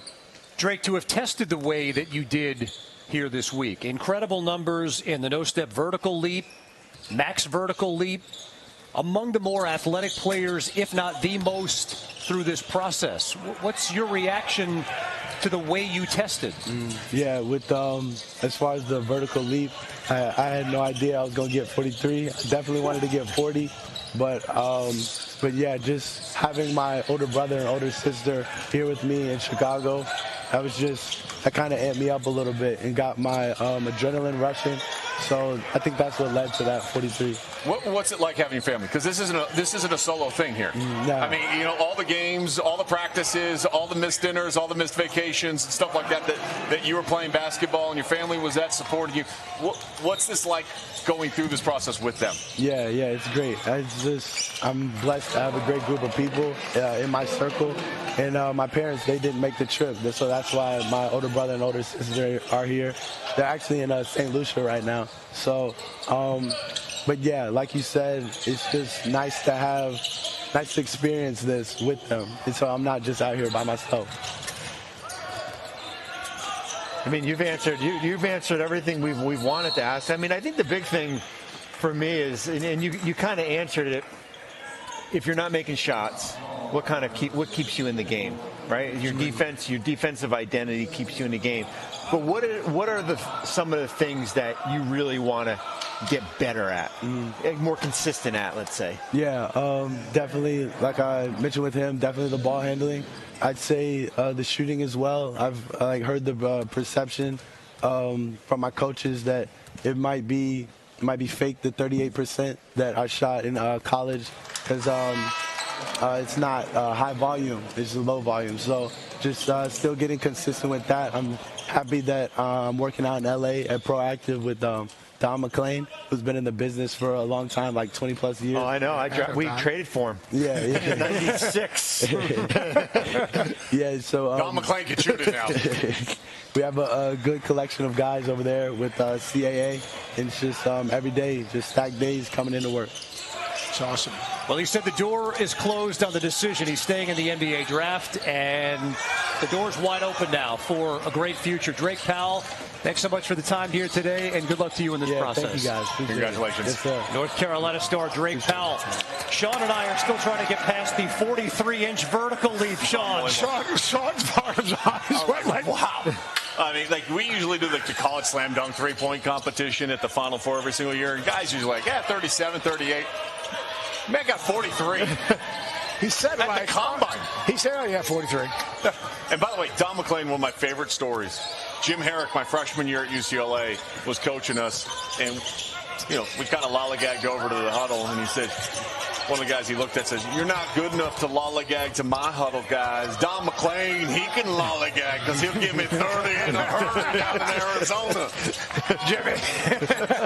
And he wasn't lying. Don McClain, all-time leading scorer from Pac-12 history, and just absolutely a bucket. And went to the NBA and won the Most Improved award when he was with the Wizards. Yeah, back then the Bullets. We got him on my brother had him. We had him on the tail. It was a trade with Philadelphia. Yeah. We had him on the tail end, and his knees just started to kind of let go a little bit there. But he was a heck of a player in college. And what many people don't know is just how much he does now in the draft process for all of these guys. Like, he works out guys and really does an outstanding job getting them ready, not only for this, but more importantly for what that journey is going to be when they get to that next level. You know what he does? He makes these guys uncomfortable. Yeah.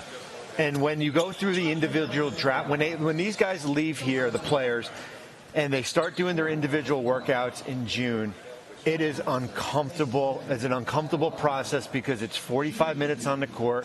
Some of these players are by themselves. It's basically going on the treadmill and hitting like 8.0.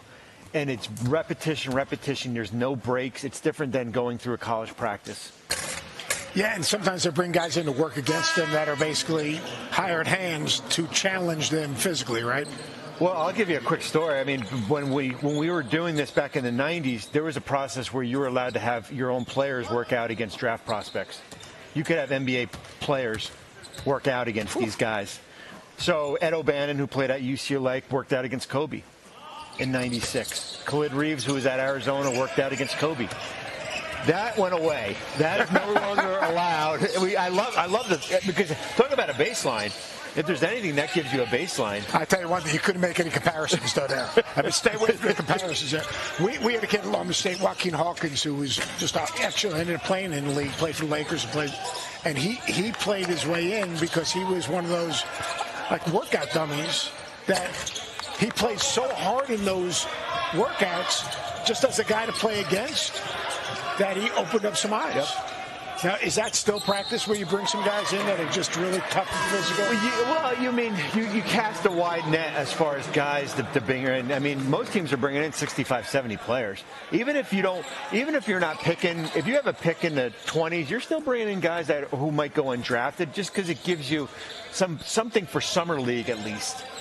And speaking of that, will some agents say, you know what, he's not working out, he'll come in, but he's not working out against them? Well, yeah, you're going to get. There's two things that happens. You're going to get a lot of players that will only want to come in and work out against themselves, and then what happens is when you have a lot of players that work for or are part of the same agency, they don't want you to work out against another player there.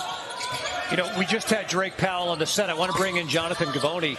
Jonathan, some of us were a little bit surprised yesterday when Drake made the decision to stay in. Where does he fit in your estimation right now in the draft? We have him projected as an early second-round pick.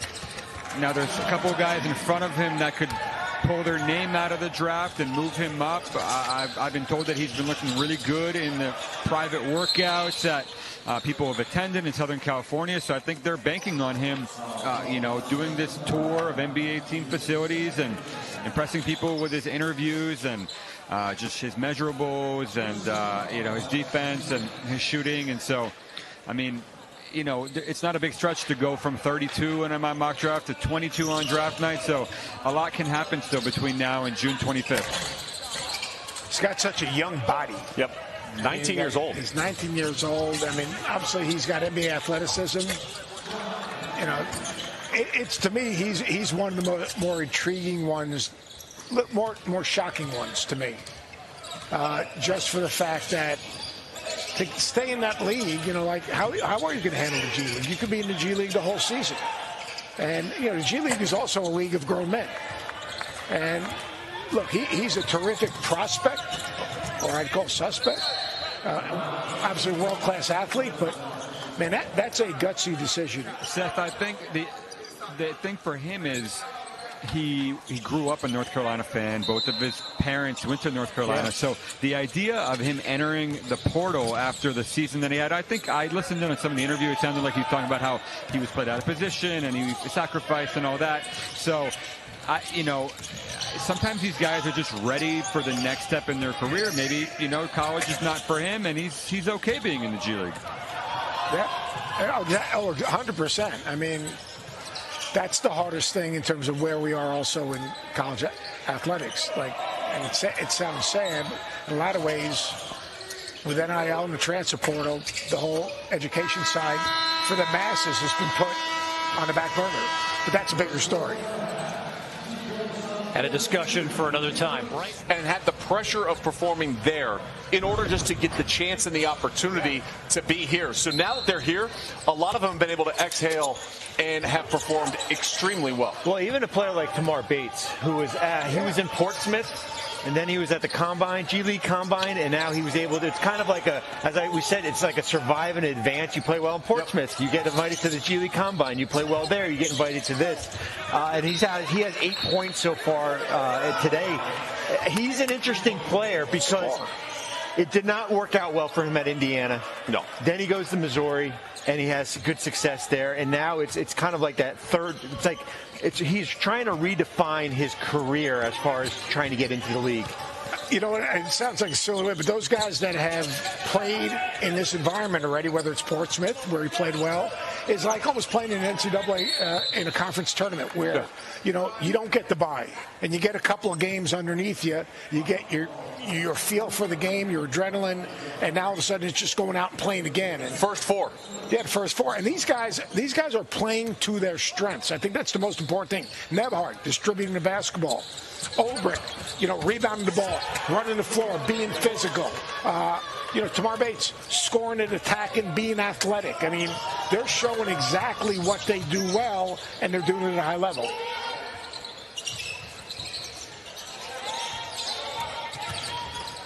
Bobby, how about Hansen Young?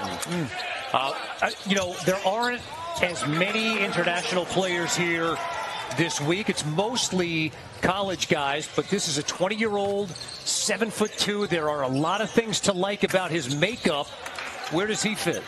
It's interesting. There's a lot of unknown about him just based on him playing in China the last 2 years. I think he's helped himself. Right now he's got 7 points, 9 points, excuse me, 6 rebounds here. We just saw him make a nice assist here. I think for him, great pass. Yeah, terrific pass. Right on cue. That was one of the big things I asked him. I said, who do you kind of watch? And it was Jokic, Şengün, guys, the ability to kind of a big that can try to shut the floor, the ability to pass. It's going to be interesting. He's a second. He could be in that second round. The ability to go back overseas and play there. I think he's a nice developmental piece here. It will take time, though. The adjustment of being in the States, I think, is a little bit of an adjustment. But as we said, his grasp of the English language, he's only been here 2 weeks, and he's already kind of starting to figure things out. And there's Bates. Yeah. Good drive and dish, but this pass got me excited. Just as a big man to be able to step out on the outside and then wrap this around with a little English on it and allow that finish. Big time play. And the ifs are changing ends of the floor, getting out and guarding ball screens. How do you deal with his limited ability to change directions? Some of the things that Rudy Gobert has been working on, right? I mean, a couple of years, 3 years ago when he was in Utah, it was, can you keep Rudy Gobert on the court in some of these playoff games? And that's something when you watched Hansen in the first game, it's the ability to come out on defenders.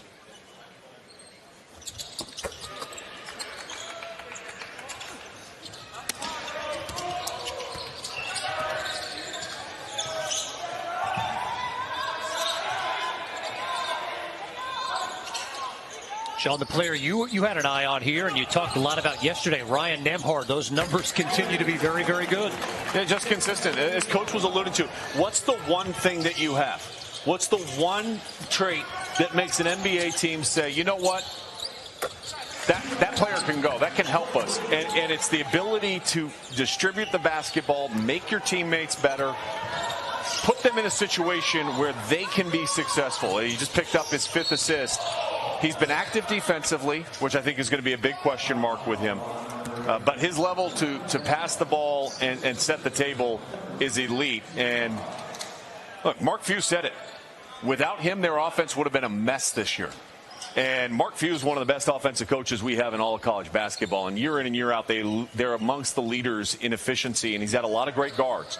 But Ryan Nembhard's ability to orchestrate read and offense consistently in a two-man game, whether it was with Graham Ike or Braden Huff, consistently up in Spokane.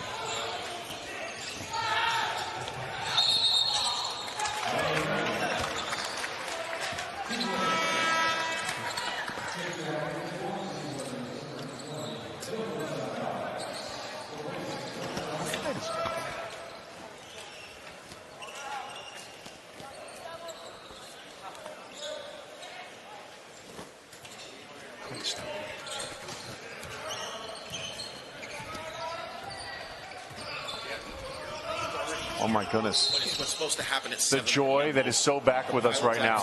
Corey Alexander has rejoined us on the set. This is an amazing moment for all of us. You're welcome.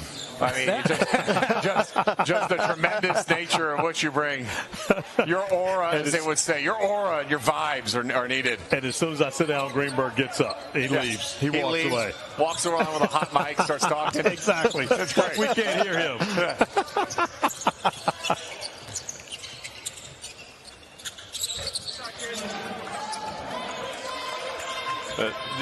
I've been impressed, though, overall with how these teams have competed here and how hard they are playing. I also think about how many bad starts we've seen, but yet the teams come back and make it a game. Yeah. You know, I think that's a key to what we've got an 8-point game in this one when you consider that, you know, this was a slaughter early.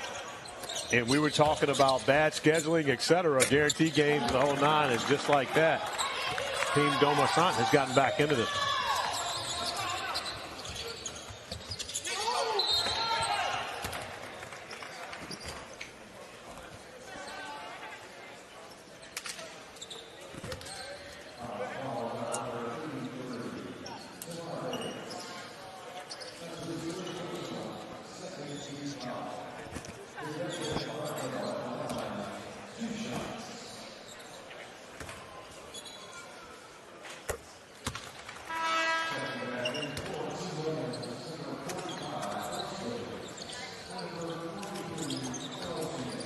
This is Mackenzie Mbako at the free throw line. He went for 14 and 8 yesterday. Really had a very solid first half. You know, the concern for Mackenzie Mbako is consistency. And when you talk to NBA scouts, you talk to execs around the day, talk about how well he played, and you got an opportunity to see him on the video as one of the G League call-ups to the NBA Combine. And they were questioning whether or not he could put together another 2 strong performances. Had a great start to yesterday's game. And as Casey just mentioned, a good game here as well today. So that consistency has been showing up for Mackenzie Mbako here in Chicago. Like, where do those questions come from, Bobby? Why question whether a guy who performed well in college performed well at the G League Combine? Where does a question like that come from? Well, listen, I think, you know, some of it's unfair. I mean, some of it is, I think what he was able to do at Indiana, too, I think the question is, can that translate to that next level? And I think you saw him at the G League Combine, and there's flashes that it does. Now, can he take it? Now we're here. Can he take it to the NBA level? Yeah. That's going to be the question. It's kind of like, what is your identity? What gets you into an NBA game? What is your upside of you? And part of that too, KC, and Bobby absolutely can speak to this much more so than I can. The job of an NBA scout is not to say what you do well. The job of an NBA scout is to show what can stop you from becoming a productive NBA player. They want to know where the pitfalls are, where the roadblocks are, where are the things that can deter you, what are your vices, etc. So if you couldn't play basketball, you don't have an invitation to be in this gym today. That's a great point. Corona, La Playa awaits. Well, tonight, 8:30 Eastern on ESPN, it's Game 6 of the Western Conference semifinals. Thunder Nuggets coverage begins 7:30 Eastern with NBA Countdown. OKC leads the series 3-2. Denver, a team with no picks in this draft. So is this the last we talk about Denver for some time? Quite possibly, but it's not the last we're talking about these guys that are out on the floor right now. And to Corey's point about scouts and what scouts are looking at, Jonathan, you do such a great job scouting for us at ESPN. What do you think is maybe the biggest takeaway or the biggest buzz coming out of the event that we've seen so far as we're wrapping up this final game? Yeah, Sean, so I've been spending some time just walking around the gym, talking to executives and scouts and getting a pulse for what they feel, coming out of this combine. And something that's been mentioned to me several times now is the value that they are extracting from seeing all these high-level international prospects in one setting against our best college players. I'm talking about Hanson Yang from China, Alex Tui from Australia, Ben Henshaw, Lachlan Ulbrich, also from Australia, Neoklis Avdalas from Greece, even a guy like Dink Pate, who played in the G League. It's a different level of competition, and being able to see them, their size and their athleticism and their skill level and their feel for the game, it's a very, very valuable experience. And I think even though some people might be disappointed a little bit in the level of participation, especially from some of these second-round picks who decided not to play 5-on-5, being able to see, an 18-year-old like Mikhail Ruzic coming from Spain, spending two days here against 22, 23-year-old guys, it gives us a great barometer for where these players are at and what do they need to improve on, and just how to gauge them against our best players from the SEC, from the Big Ten, and the ACC. Jonathan, who needed to be here that isn't? I mean, there's a lot of guys, honestly. I mean, I think the problem that agents have is they say, well, why, Tyrese Proctor's not going to play, and Chaz Lanier's not going to play, then why does my guy need to play? And so it's a slippery slope where it's like one guy pulls out and then another one pulls out, another one, and then you end up, with a camp where, there might be just 2 or 3 first-round picks, and that's a shame because I think it's a missed opportunity for a lot of guys. We've seen so many players improve their stock over the years, and I think everybody's trying to maintain and hold the ground, but I think that you run the risk of, on draft night, you end up going 10, 15, 20 spots later than you thought you would, and then you say, maybe that was a missed opportunity that I had there in Chicago where I really could have helped myself, and now I'm staring at a two-way or I'm an undrafted player, and what did I do in all this? Are those guys relying on their individual workouts and their interviews to carry them through? Because they're going to have to answer that question. And wouldn't you think most of those decision makers, Barbie, I'd ask you, why didn't you play in the combine? Why didn't you take that opportunity? Yeah, I mean, I think certainly it's a discretion, and it's what it has shown. Certainly last year, I think we had 2 or 3 players that were drafted in the first round that played in the combine here. Everybody has their own decision to make. It's certainly by the advice of their agent or by, certainly where they see their range. I think sometimes players get hurt as far as what they think their range is and what it's not realistically is by what the teams think. I do think there are a lot of advantages for being out there and playing 5-on-5. I really do. To Jonathan's point, though, talking about some of the international players that have the availability here, when we have a draft like we have this year, well, maybe the second round, you get to that later stage of the second round, you're struggling to maybe find somebody you think could really make a difference. Are we going to see some more stash picks potentially this year more than normal by NBA teams? We could. We've kind of gone away from that a little bit in the past where it used to be a lot where we get to the 50s and it's basically boom, boom, boom. Those guys are going back overseas and you maybe won't see them for another few years. We could be trending towards that. That's certainly a possibility. There's only 29 picks in the second round, not the full 30 here. I think Jonathan made a great point as far as the level of competition here, where you have some of these players who are Australia or from China playing against high-level players who are in the SEC or ACC, Big East. It's a lot different, and it's different for scouts to view them in this setting compared to where they played. How about the international guys that instead are staying with their club teams are coming over? There are more international players enrolling because of NIL, I would think. to get their feet wet playing collegiately for a year. We saw it with obviously Well, it's interesting because FIBA came out today and is basically they want to put the hammer down a little bit on that as far as getting clearance. As far as basically they want when we got to charge, guys. We got to charge. I think that's the first one. That's the first charge. We have to stop and acknowledge the charge. Neoklas Abdalas. Big time. He just took a visit, by the way. Before he got here, he went on an official visit to Virginia Tech and then shows up here. An excellent job just taking out the chest. Fork Union grad Mike Young will like that. Bobby, finish the point about FIBA. I mean, I think, listen, when you want to bring a player over and sign an NBA contract and you're overseas, you got to get FIBA clearance. What they're trying to do is certainly control the process of European players coming over and playing in the States a lot more. If I was the NCAA, I wouldn't want anything to do with that. I mean, I would listen, it's a free market as far as the ability to kind of come over. Well, you're telling me that FIBA is saying that these young players would have to get clearance to come in and roll. It depends on what your contract is over there. So if you have a contract.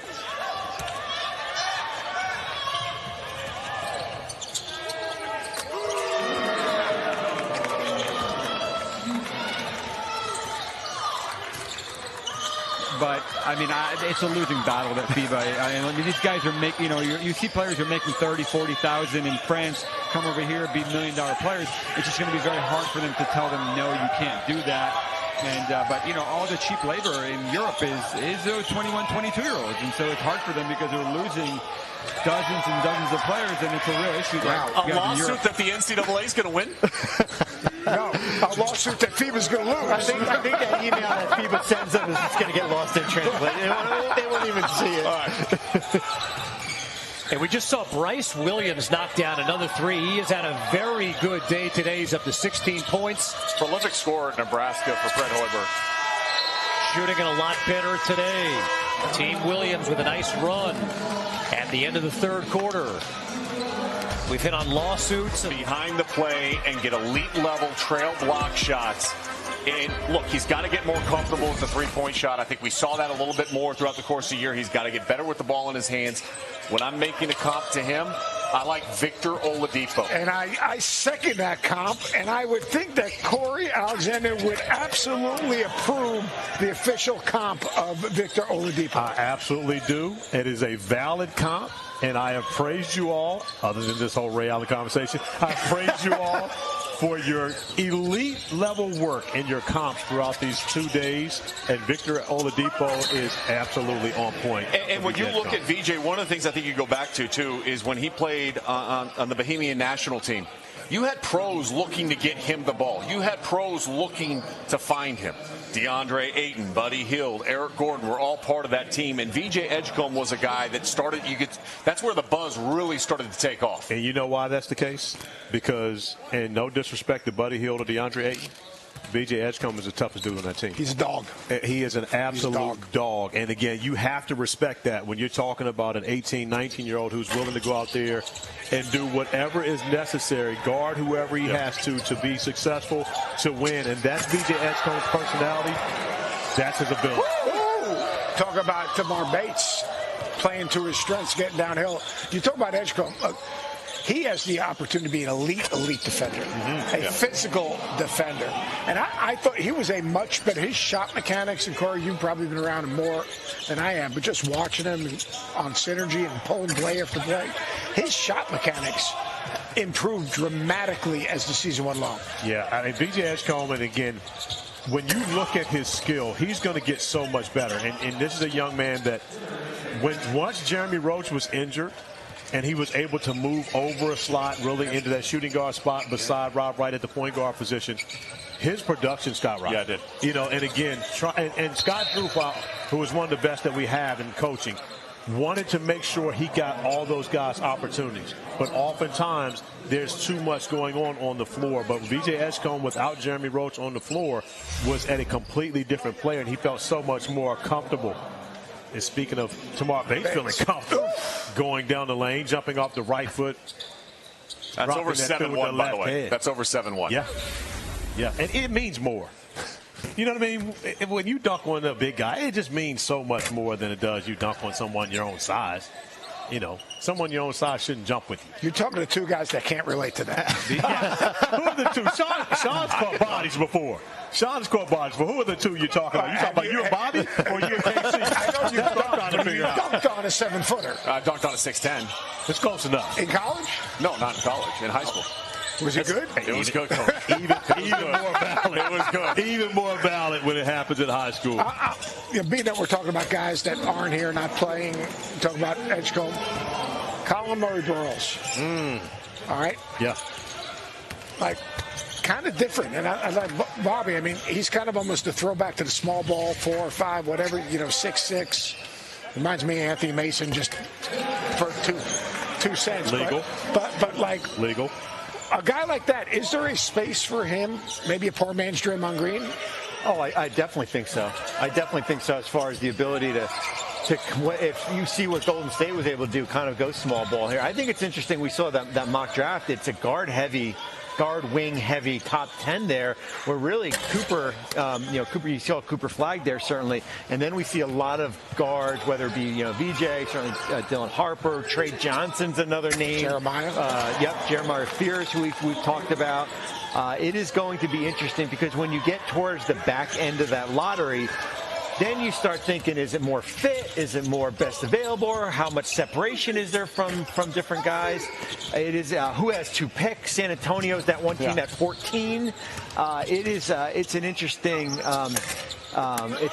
process. We had Max on here from Stanford, and it's like I'm thinking when we're interviewing him. Oh my God! It's like incredible. He would be perfect in San Antonio. I think it's a little rich at 14, but he would be perfect with San Antonio. The ability to play, the ability to be with Victor. Yep. You have that relationship. It's like Dyson Daniels is in Atlanta, and there's a relationship with Tyrese Proctor, because certainly 2 players from Australia. The ability the inner dynamics of the locker room is so important as far as you drafting a player, how that player fits in. And Bobby, we talked about that yesterday when I asked you what was San Antonio's second-round pick, and I'm thinking Maxime Reynaud at that point. Now, Reynaud could very well have played himself into that first round, but to have someone alongside Victor that he's comfortable with, that he's familiar with, and honestly, he should have. Because when you're looking at it, and from these executive standpoint, they see now that Maxime Reynaud is willing to go out and compete, and they see that he can play well in any environment as a big. And Sean, you brought up in our first game, as a big, if you can thrive in this environment, you can thrive anywhere, especially when you have coaches saying, get him the ball in these spots. Does he have a promise?